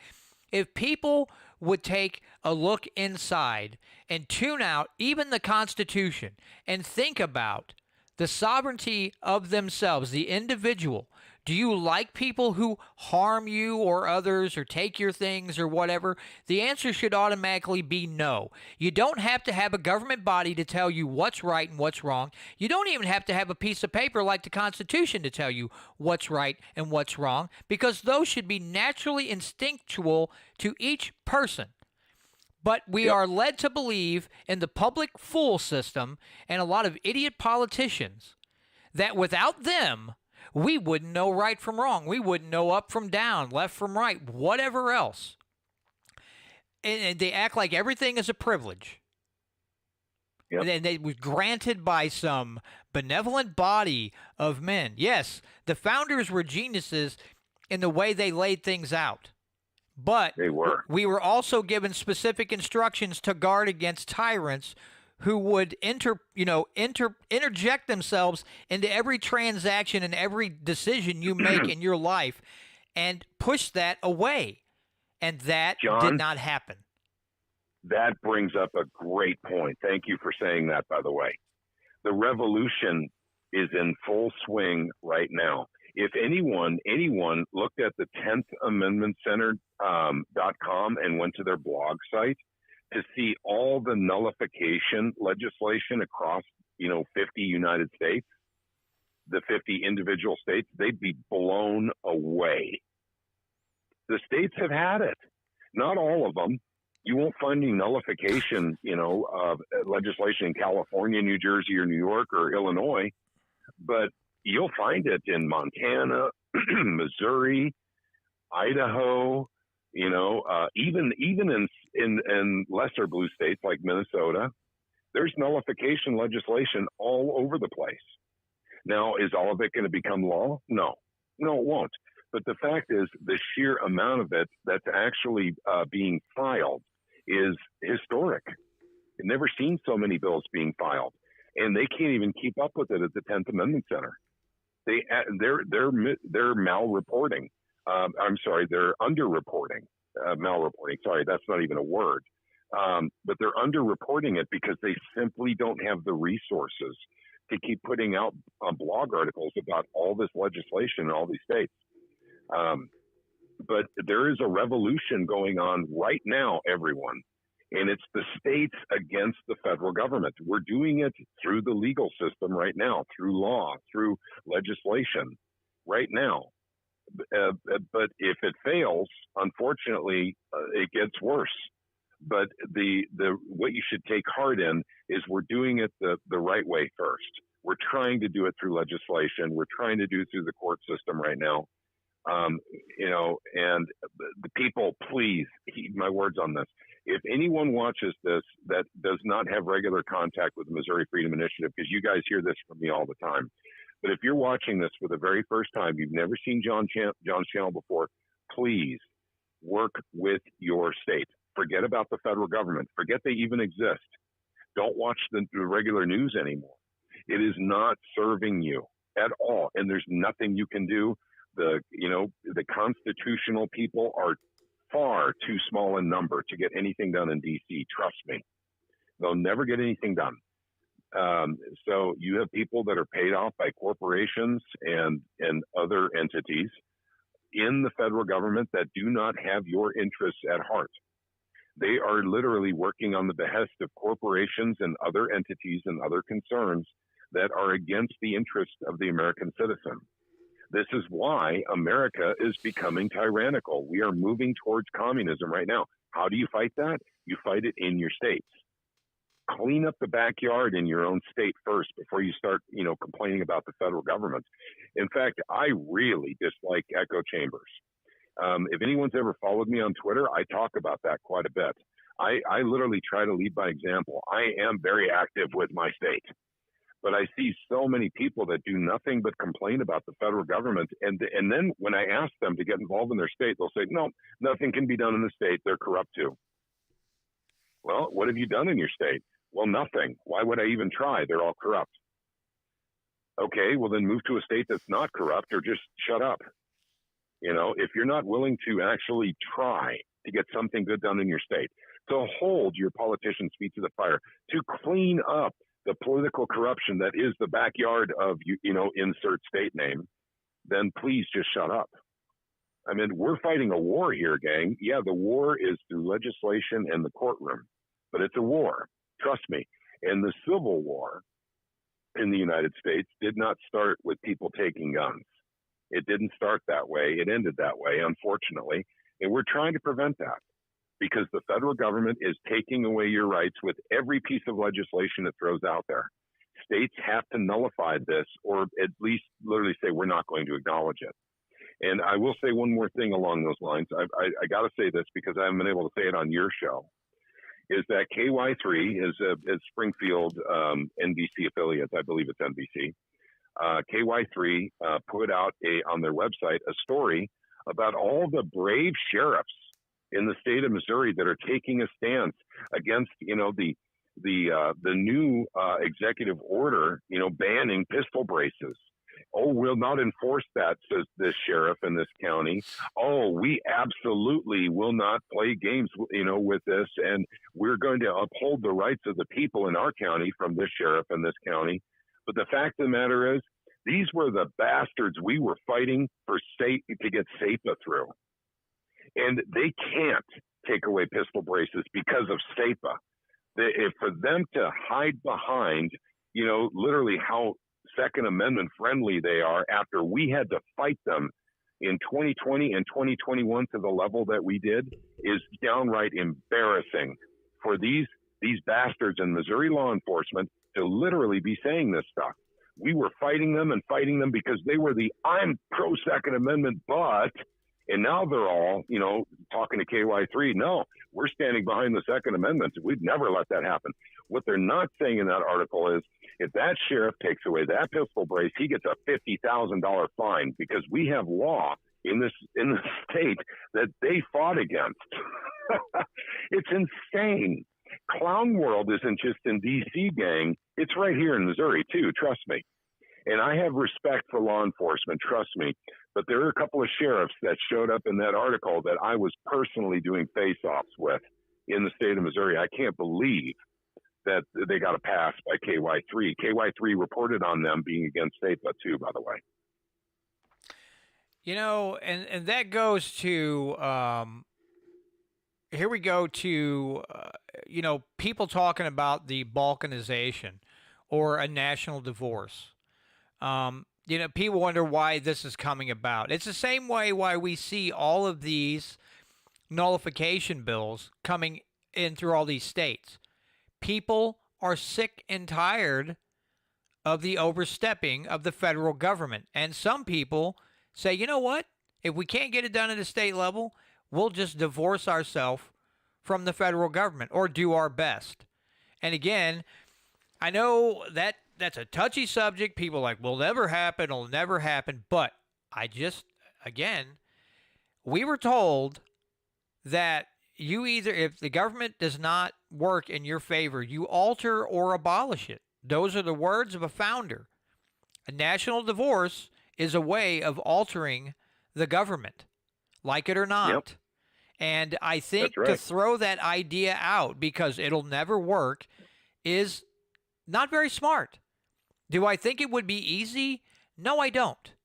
But do I think it's worth a tool that's worthwhile to hang around, hang on to it, and maybe see, that we might have to use that tool? There's a lot of people, constitutional people even saying, that they see within 10 to 15 years states leaving the union.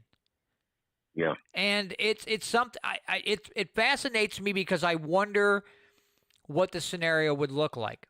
But as a tool given to us by our founders, I think it's a little silly to say, well, that's just not going to happen, and we forget about it. Because at some point, we may come to a point in history where we don't have a choice in the matter. It's either be in this awful, toxic, abusive relationship or withdraw. We may not have any other recourse. And that's my thoughts. Everybody's got their own opinion on it. Again, it's a touchy subject after, what was it, Marjorie Taylor Greene said what she said. Now, she said, divide up the red states and the blue states. And, she went with her normal government rhetoric, propaganda, but she does kind of have a point. National divorce is an option, although not an easy one. Yeah. So. Yeah, and I'm sorry, I got hot. I even swore. Oh, don't worry about it, bro. That KY3 article really pissed me off. Yeah. because yeah, there were two sheriff's names that showed up in there that I know for a fact were against SEPA. One of them I actually did talk to on the phone. And so during SEPA, not since the KY3 article came out like 3 weeks ago, with the pistol brace thing. And that just really, really makes me angry. They should have included in that article that if the sheriff decided to enforce the pistol brace ban, that he would get a $50,000 fine for every pistol brace. He made it sound like he was a hero and he was standing up for everyone's rights after he was fighting us so hard on SEPA. He didn't want SEPA. He was siding with the Missouri Sheriff's Association. So, it's just, I don't know.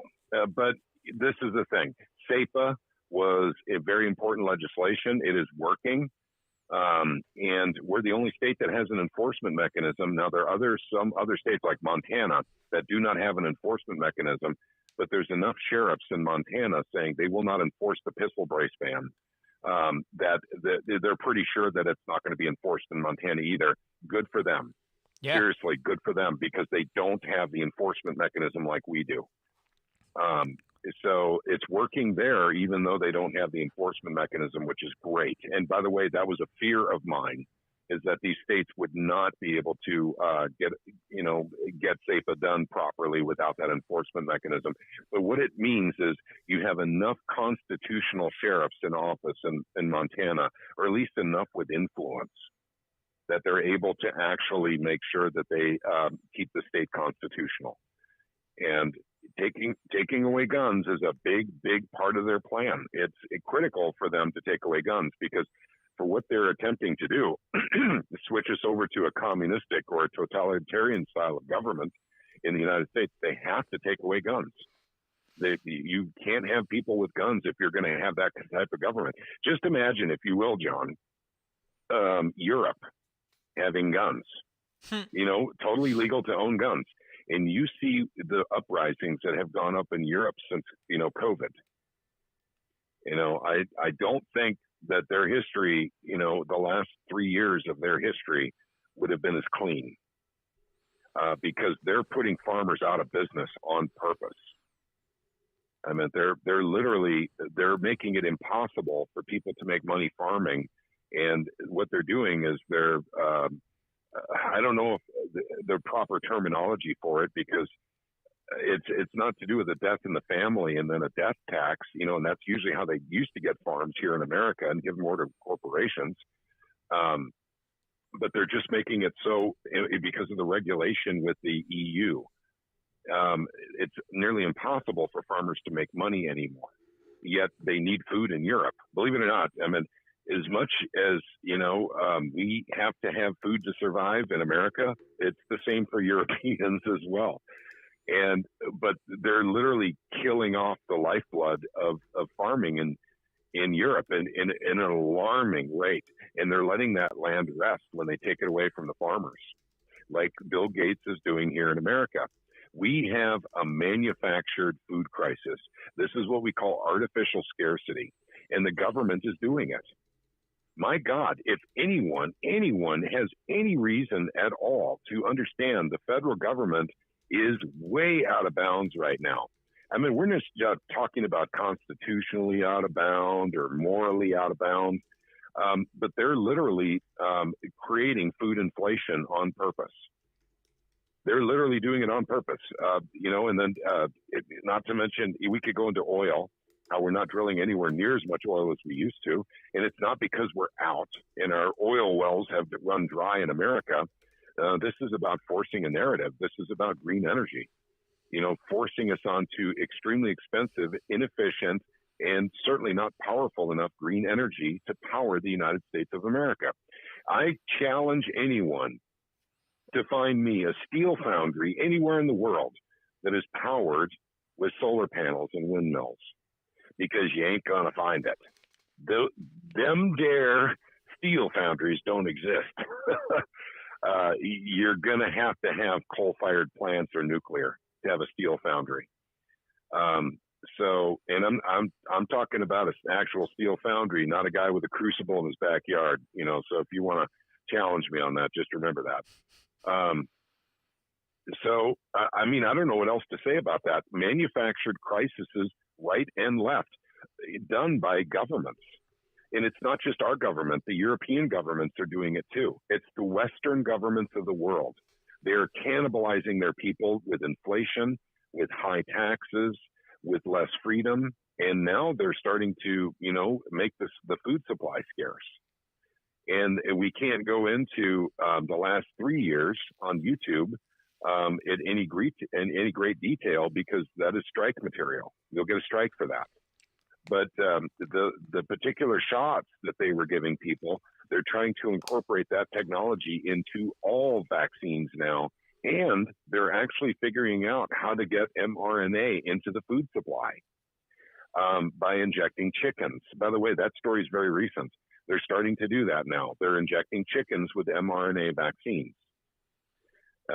So the chicken that you get from Tyson or, the frozen chicken at Sam's Club, whatever chicken you get, at some point in time now, will be infused with mRNA vaccine. So that protein, that spike protein will be there for you in your chicken. There you go. You don't have to get the shot now. All you have to do is buy chicken. They're coming after us, folks, in every way, shape, and form they can. They're coming after us. And, and once again, if you guys, don't believe that, just sit back and watch the show then. We're fighting for our rights here in Missouri. And that's another thing.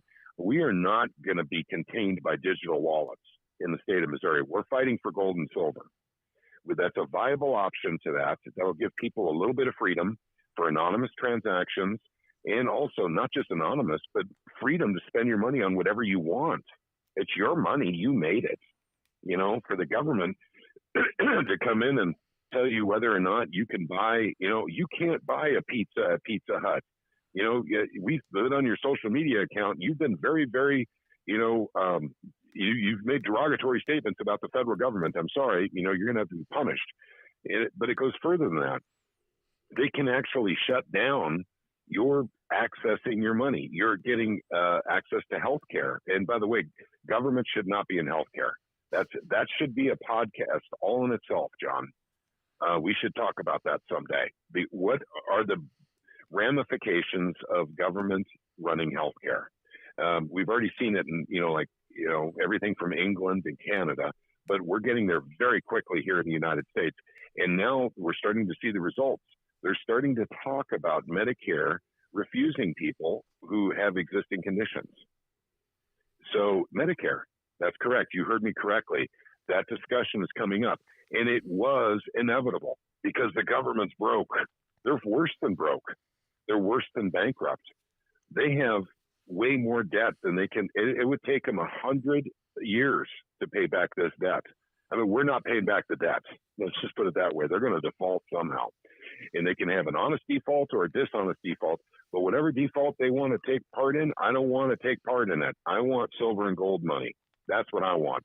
I don't play. I don't take any benefits from the government. I don't ask for anything from the government, but they're sure as hell about ready to ask for a whole lot from me. And I don't want to play. Yeah,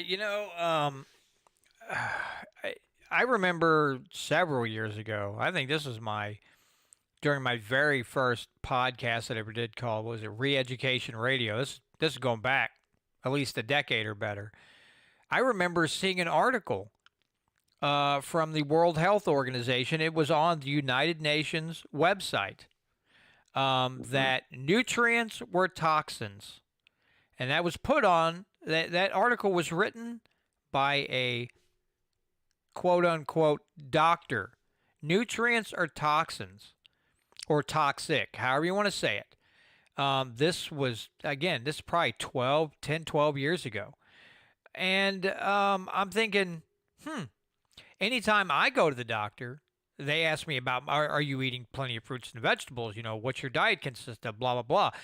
I've never had a doctor say to me, don't take any multivitamins. Those could hurt you. Never in my life have I heard those words uttered by anyone in the healthcare industry. And so, 10, 12 years ago, this crap was coming around.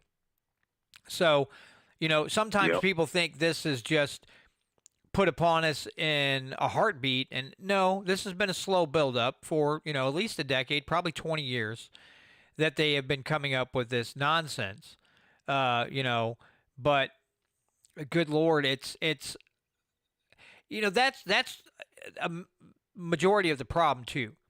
Is we talk about wanting to get Missouri to be the freest state in the nation, but between state governments and federal governments and even local governments, man, talk about it's like they all work for MoDOT and they all are great at putting up roadblocks for us, the people, to work within our legislature to right the wrongs. They are great at putting up K-rails about every 3 feet that you got to hurdle over to get to the finish line to get something done that is that pertains to liberty or is constitutional or adheres to your natural rights, any of those things. It's like they're all highway workers, and they're just putting up roadblocks everywhere. But again, you either train yourself, you educate yourself to jump those hurdles to get to the finish line, or you sit back in your echo chamber and you get nothing done. That's your two choices, folks. Train yourself, educate yourself, jump the hurdles, get to the finish line, or sit back and whine and complain, but please, for the love of God, don't get in the way. Don't ask the government to fix anything else. If you're going to sit in your own echo chamber and complain about what the government's done, don't go to them with another one of your problems.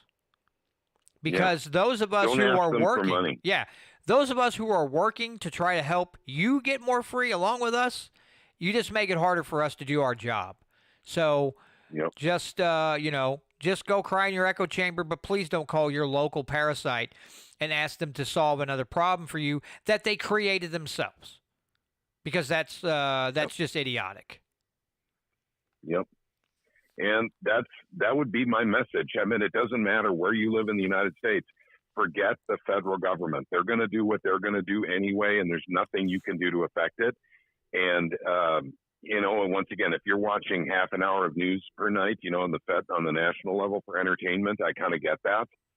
But the fact of the matter is, if you're not active in your state, you're letting this collapse of the United States happen, because the states can prevent the collapse of the United States. They can, but they have to do it as individuals. They cannot do it together. And that's what's so beautiful about what I'm talking about, what's happening nationwide right now. The nullification movement is alive and well. It is strong. And it's not just Missouri. I'd love to say, hey, Missouri's leading the pack. We're doing the most cool stuff. But there's some really cool stuff in Idaho that, they're trying to outlaw mRNA vaccines within their sovereign borders of the state of Idaho. We should be doing that here in Missouri. But at the same time, we're going for gold and silver, everything from legal tender all the way to a repository and everything in between in one fell swoop. Very few states have ever attempted this before. We're doing cool stuff here too. But every state that has, some contingent of strong conservatives in it is doing some kind of nullification of the federal government right now. That's exactly the way the system was designed to work. The states call the shots. They always have. And we're taking back our rights, basically from the federal government. They never should have been loaned to the federal government by the states in the first place. Like, for instance, when John, I quiz you, when was it the states gave up the Second Amendment to the federal government? Do you know when that happened? No, not exactly. It's the Federal Firearms Act. Okay, FFA. Yep. Okay. And I believe that was in like 1932 or 33 or 34, something right around that time. Incidentally, that's also the same time the federal government says, hey, by the way, gold, it's illegal to own. That also was an illegal measure. That was done by executive fiat. The FFA was done through Congress. So, but at any rate, 2 times the federal government actually went against the rights of the people. And they used the same thing. I get into these arguments on Twitter all the time, and I have to stop doing this because I don't have time for it. But literally, people say the general welfare clause is what it allows the federal government to just run, roughshod right over the states. That is not true. That is simply not true. And then people say, well, implied intent. And implied intent is what they teach in liberal colleges of how you can get around the Constitution. It's like Common Core. It's the same thing. It's CRT or critical race theory. It's the same thing. I mean, these are literally excuses used by some people that happen to be communists on why we can't be a constitutional republic anymore. I mean, this is really, really serious stuff, gang. This is not a joke anymore. The Civil War has started. COVID started this Civil War. Some people may argue it started before, but I'm going to say it started with COVID. COVID was government overreach to such an extreme level that states decided they've had enough. The federal government is going too far, too fast down the road of communism. And they did it in one fell swoop with a lie. The pandemic, it was a lie. Everything about it was a lie, and they knew it was a lie. That's what they did. So do we sit here and we take it and let them take the next step as soon as the opportunity is available? Remember now, you never let a crisis go to waste. Or do we fight, with all of our might, basically to prevent any more totalitarian moves by the federal government, taking away the rights of the people? And we have to fight. And we fight it through legislation and in the courts. That's the way we're going to do it. We got SEPA done. The federal government is still pissed. The federal government is still suing the state of Missouri. The federal government is still harassing the state of Missouri over SEPA. I don't care. I don't care that they're trying to sue us and that they're harassing us. I don't care. What I care is that we set a precedent in the courts. That's what we did in Missouri. We're the show me state. We're going to show the other states how to do it. And a lot of these states are too afraid of the federal government to even try. But once they see that we've stood up to everything from a district court all the way to the Supreme Court, which I'm sure is probably coming within the next year on SEPA. But actually, like I said, internally, a lot of us old SEPA buddies that work together have a private bet going on whether or not they'll even allow it go to the Supreme Court because it'll just bring attention to it. Most states don't even know we have SEPA and what it is and what it does. And so, at any rate, they don't want to bring more attention to it. But gold and silver is every ounce as important. And yes, I threw the word ounce in there. Every ounce as important as what SEPA was. And if you guys, literally believe that with me, you need to fight for it. Gold and silver is not a done deal by any way stretch, any stretch of the imagination. We have to fight for it, just like we did for SEPA. We're in a holding pattern right now. We haven't even been assigned a committee in the House. Now, we have a lot of time left until the end of the legislative season, but it's not comfortable. I went through the fire with SEPA, with many of you. Casey Rich went through the fire with me on SEPA. So did Ganai. So did Goatfoot Grant. So did Hunter, the Parmesan cheese expert. We went through the fire on SEPA, and we saw what they did in 2020, and we saw what they did in 2021, letting it lay around without being in a committee. In 2020, Doug Leibla let that happen for literally 2 months. And then we ran out the clock because they shut down the government, for COVID. It doesn't make me feel good when something's laying there and it's not breathing. It shows no signs of life, and it's not being assigned to a committee. There's no activity we can really do for it because it's not in committee. So at any rate, that's just something I have to say about that. Okay, that's fine. And we're gonna have to end this here pretty shortly because I've got to. I didn't get to pick my hours tomorrow. I got manned for 8 hours, so I've got to get off here relatively quickly. But I wanted to. So we got a gentleman here in the live chat who he's talking about. It's he says it's impossible to isolate in a world which is only becoming more connected. When I remember when Ron Paul ran for office in 2008 and 2012, and he talked about different things with the U.S. and pulling our troops out of these foreign lands and bringing them home. And there's like, oh, he's an isolationist. What were Ron Paul's words? Free trade with all, but no entangling alliances with any country. That's what we want from our government. Stop this stupid empire building. Stop sticking our military in places they don't belong, minding our own business, taking care of business here at home, and get out of the empire building business. That's not isolationism. That's sticking to what the founders wanted for this country. Sticking up for your own country and doing the right thing and taking care of what should be taken care of here at home is not isolationism. You want to talk about why we have rampant inflation and why we give money. I just want to get this out because this just irritates the ever-loving bejesus out of me. Preach, brother, preach. It's considered inconsiderate of us if we don't want to give our money to a foreign nation.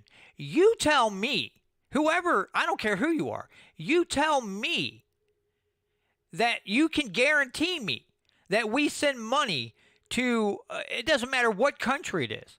If they're in the Middle East or if they're in Asia or whatever. You show me where the dictators and the tyrants of those countries give that money to their people. Because you know what? They don't. They buy arms with it. They arm themselves. They gird themselves with more weapons. And then their people continually are trampled on. It's not isolationism to want to keep the money that is stolen from us by our government and used in ways it should never be used in. So please don't come in here with, oh, you guys are being isolationist or conservatives just need to cooperate. Cooperate with what exactly? What the hell should I cooperate about? That every time, literally, you can't put both feet on the floor without breaking a federal law, and I'm supposed to just roll over and take it? Yeah, what John Doe said, son of a biscuit-eating basketball player. What? Why?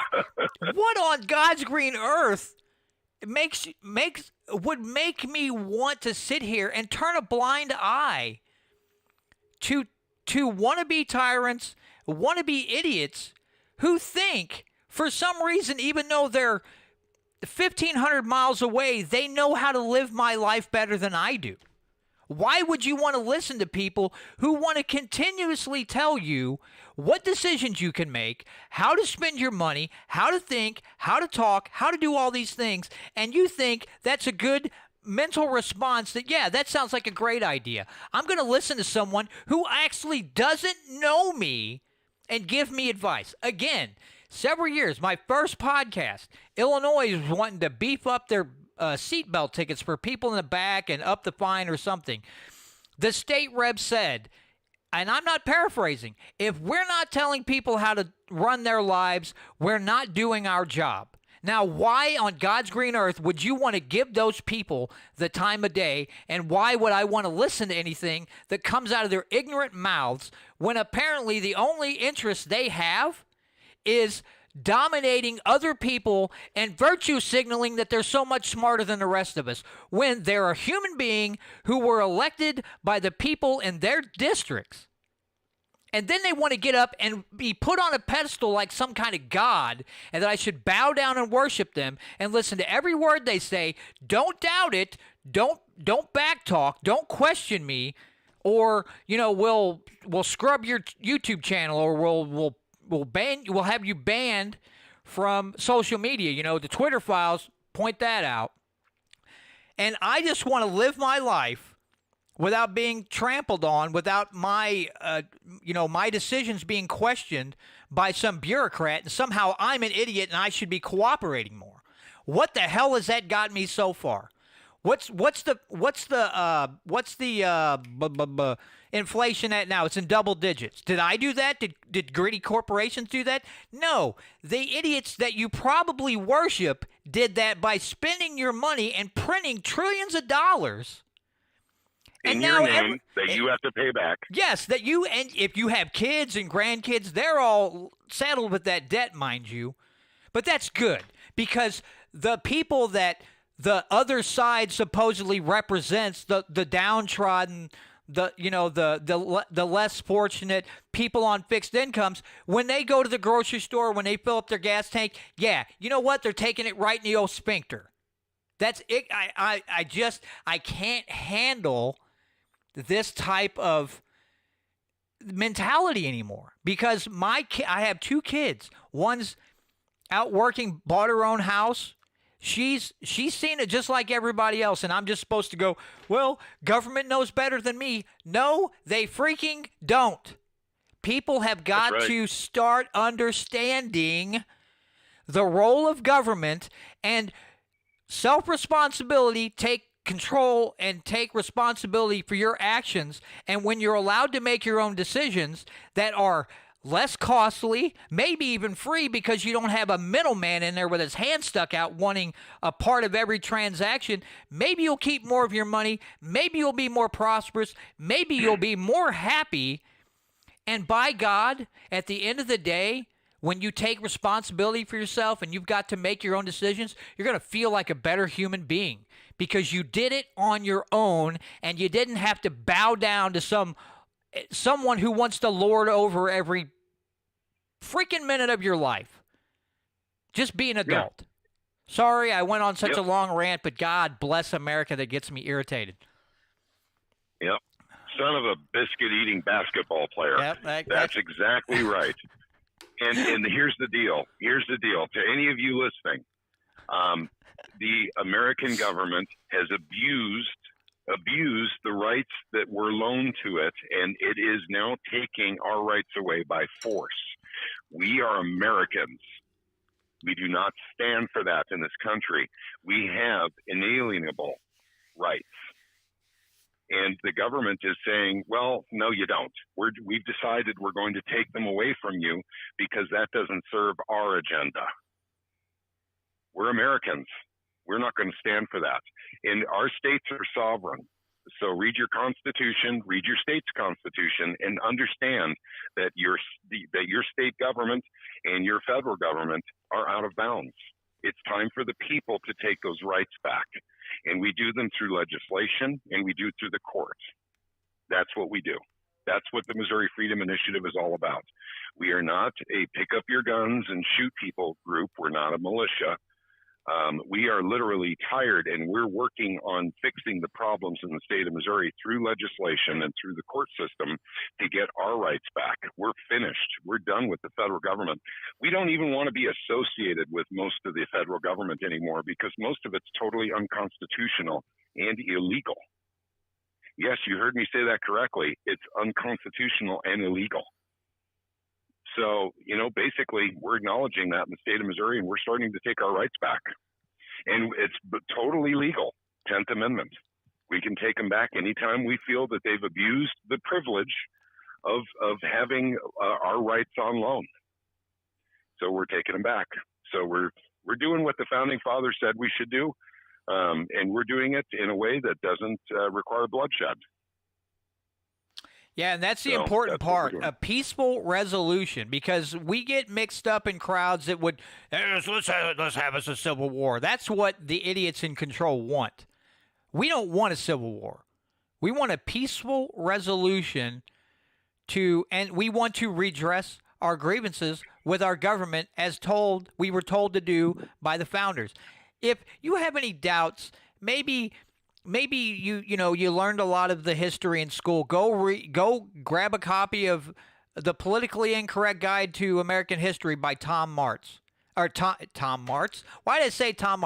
Tom's a good Constitution guy. But Tom, I didn't know you read that book. Tom Woods, not Tom Martz. But hey, I got to give credit to Tom Martz because he's a heck of a constitutional guy. And he knows the state constitution like the back of his hand. But yeah, go read that book. I'm sorry, folks. My wife literally just sent me a text and said, "Take a breath." I'm sorry. Here, I probably raised your blood pressure tonight, John. No. It's okay. Okay, I'm going to have to cut this short in a minute, but Joseph here says, "Is it constitutional to force women to birth children?" Here's the thing: you gotta. I got to get into this a little bit here. Okay. Let me just answer that for you, Joseph.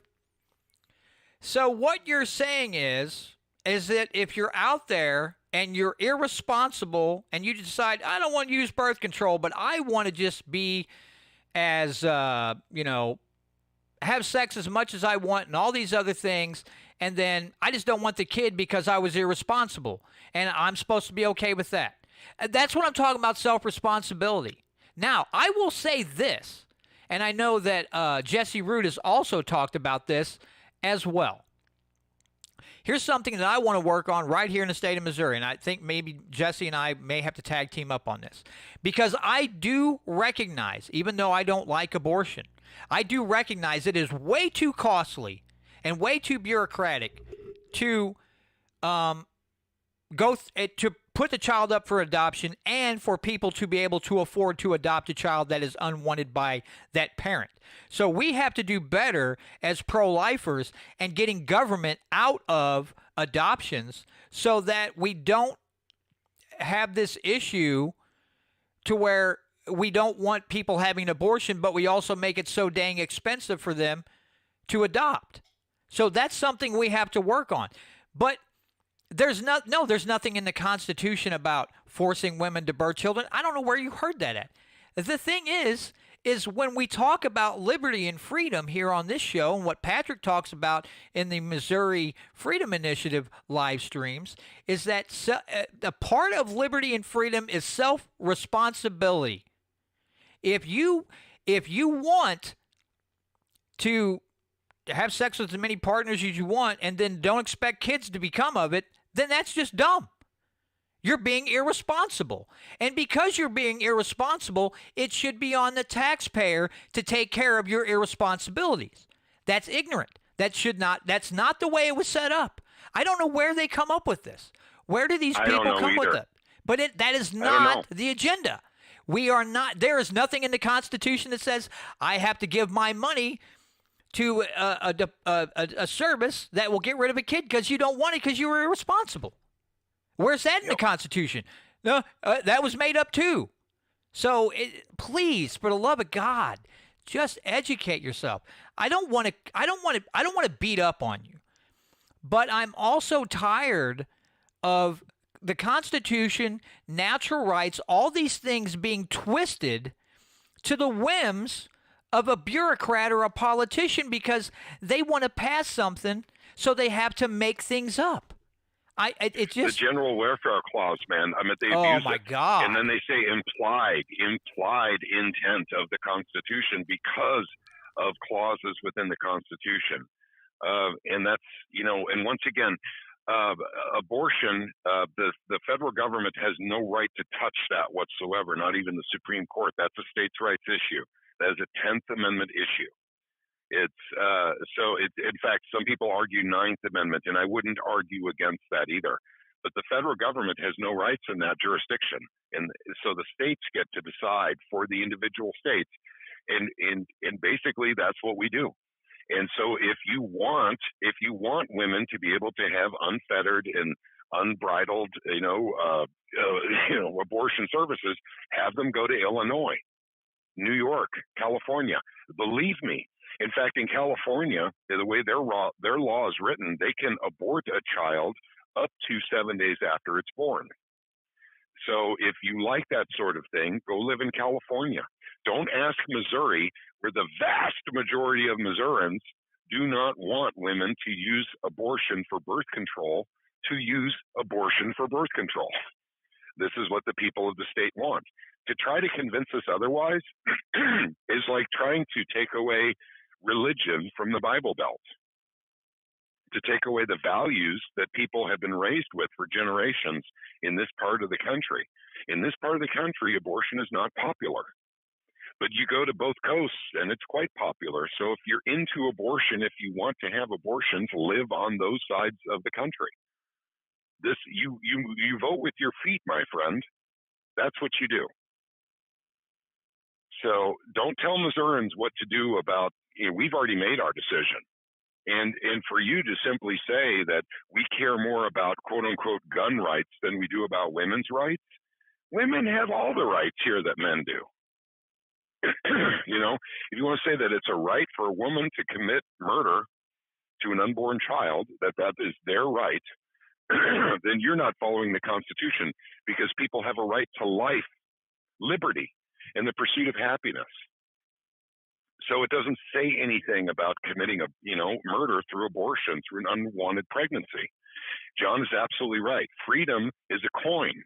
On the flip side of that coin is responsibility. And if people literally want the freedom to go out and have sex, unprotected sex, and get pregnant, then they're going to have to take responsibility for that freedom. So if they don't want to take responsibility, then the freedom gets taken away. And that's what you have with the totalitarian government. That's exactly what they do. They take away your guns and they'll say, we'll protect you. But what they do is they take away your freedoms, your basic freedoms. Suddenly you don't have the freedom of speech anymore. And censorship is everywhere in the West now. So don't tell me that we need to literally just follow this natural flow into socialism, communism, and totalitarianism. It doesn't serve the people. Who it serves is a very, very few people at the top of the food chain. That's all it serves. Man, I am not going to go to sleep tonight. I can tell already. I'm gonna have to go throw myself down a flight of steps and knock myself unconscious and have my wife drag me back up to the bed. Good God Almighty! Patrick, it's 10 years ago. I would just been like, my eyes would have rolled up in my head and I'd have been like, okay. But I hit 50, and now it's like the old man genes are coming into play. Yeah. Like I've got that get out of my yard mentality now. Like, get off my lawn. Get what off are you doing? my land. Yeah. That's kicking in now, where I have less tolerance to people who Joseph, you know what? I'm happy that you see, now Joseph's cool here. He took it in stride. Where's Joseph live? Joseph, where do you live at, buddy? And he took in stride what? He took in stride our arguments, and because some people come in, say this stuff, and then they start the name calling and whatever. But he didn't do that. He took it all in stride, took the argument in stride, said, "Cheers, have a great night." I commend you for that. Go. I commend you for that, Joseph, because I appreciate that we can. I mean, I did go on a rant and it got a little heated, but I'm happy that you didn't, we didn't start doing name calling and all that other stuff like the normal. Oh, he lives in Cape Girardeau. Okay. Well, okay. Have a great night, Joseph, and thanks for tuning in on the live stream a little bit. I appreciate it, and I appreciate the comments. I mean, yeah, we don't agree on things, but I appreciate the dialect. So have a great night, man. I want to echo. Hey, Joseph, if you're still listening, I also want to say thank you very much, because on Twitter, I get crucified by people who call themselves Democrats. They go to name calling, and then they go to ad hominem attacks, and you didn't do that. So I respect you for that. Thank you very much for that. Absolutely. That's outstanding. Yep. All right. Well, Joseph, have a great night. Again, thanks for tuning in on the live stream. And yeah, I mean, honestly, we may differ on opinion, but if you want to come back in the next week and do all that stuff, make comments, ask questions, feel free. I will try not to get as animated as I did, but I appreciate that you were, you were polite and you didn't resort to the normal tactics. So good on you, bro. Well, folks, thank you, Joseph. That's a heck of a way to end a podcast, but I'm gonna call it an evening. And again, I appreciate all of you who joined in, even Joseph, even people who don't agree with this. It's great to see you come in, and we can have this dialogue, and we can go our separate ways without resorting to childish tactics. So that's outstanding. Now, folks, don't forget, Saturday nights on Odyssey, if you look up Missouri Freedom Initiative, at 7:30 p.m. is start time for their live stream here in the there on Odyssey, and they keep you up to date on what's going on in the legislature. So make sure, don't forget about that. Saturday evening, 7:30 p.m., Missouri Freedom Initiative on Odyssey. Check out the live stream, join in, and hear what's going on and keep yourselves up to date. Also, don't forget about Our sponsor here, Slap Happy Beverage. Check them out at slaphappybeverage.com. You'll find the link in the description. If you haven't checked out KEYK, Key Radio, who is another station that carries my show once a week, 3 times, I believe, on Tuesday, 3 different times. Go check them out, show them a little love. And also, don't forget about MOLibertyRadio.us. Sam and Trish Britton, they have a show on Sunday night at 7 p.m. Central Time called Off the Cuff. And you'll get he's been also interviewing some legislators here in the state of Missouri, but he covers a lot of different topics. He kind of goes worldwide and statewide, so he covers a wide array of topics. But and again, if you go to mofree.org, which you'll find the link to Patrick's site in the description, go to mofree.org. You can sign up for the email list. So it kind of keeps you up to date on what's going on. Also reminds you of the live streams and what will be the discussion of the live streams. But if you go to MOLibertyRadio.us, you can also find a way to get on their email list. And then Sam will email you what's going to be on the show. And then afterwards, the day or so after, he will actually email you all the links to the articles that he discusses and some that he doesn't get to in his show. So you get a lot of information, folks, from two different sources, worldwide and statewide, and you will be well educated in all things. But with that, Patrick, thanks again so much for joining me this Friday, and I appreciate you coming back on and discussing everything with me.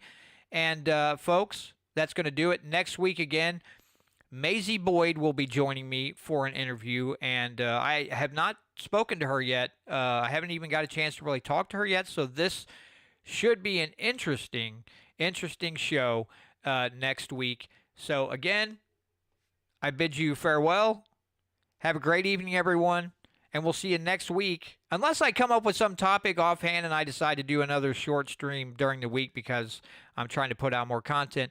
If that doesn't happen, every Friday right here at 6:30 p.m., the Missouri Liberty Report. Take care, everybody. God bless you all. Thank you again, John. Yep. Let me cue the right music.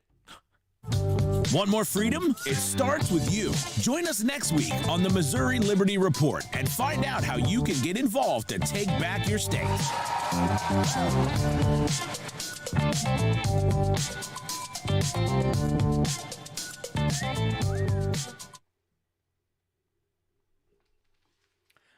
All right, we are off the air on that part, and with that, I will end the stream. Good night, everybody. It was great seeing you here. I kind of apologize for going on that long-winded rant, but that guy got me stirred up for some reason. Maybe it's something it must have been an outlet I've needed for a long time. But anyway, with that, again, don't forget. I know everybody here probably here that's watching still in the live stream here. You'll be on Odyssey tomorrow night to check out Patrick's live stream. So we'll see you there tomorrow night. And I can't play any metal right now because I with the phone, with me having to patch Patrick through the phone and then trying to play music, it's going to sound like crap. And we don't play awful sounding metal on this show. We play clean audio. We don't want dirty, muddled metal.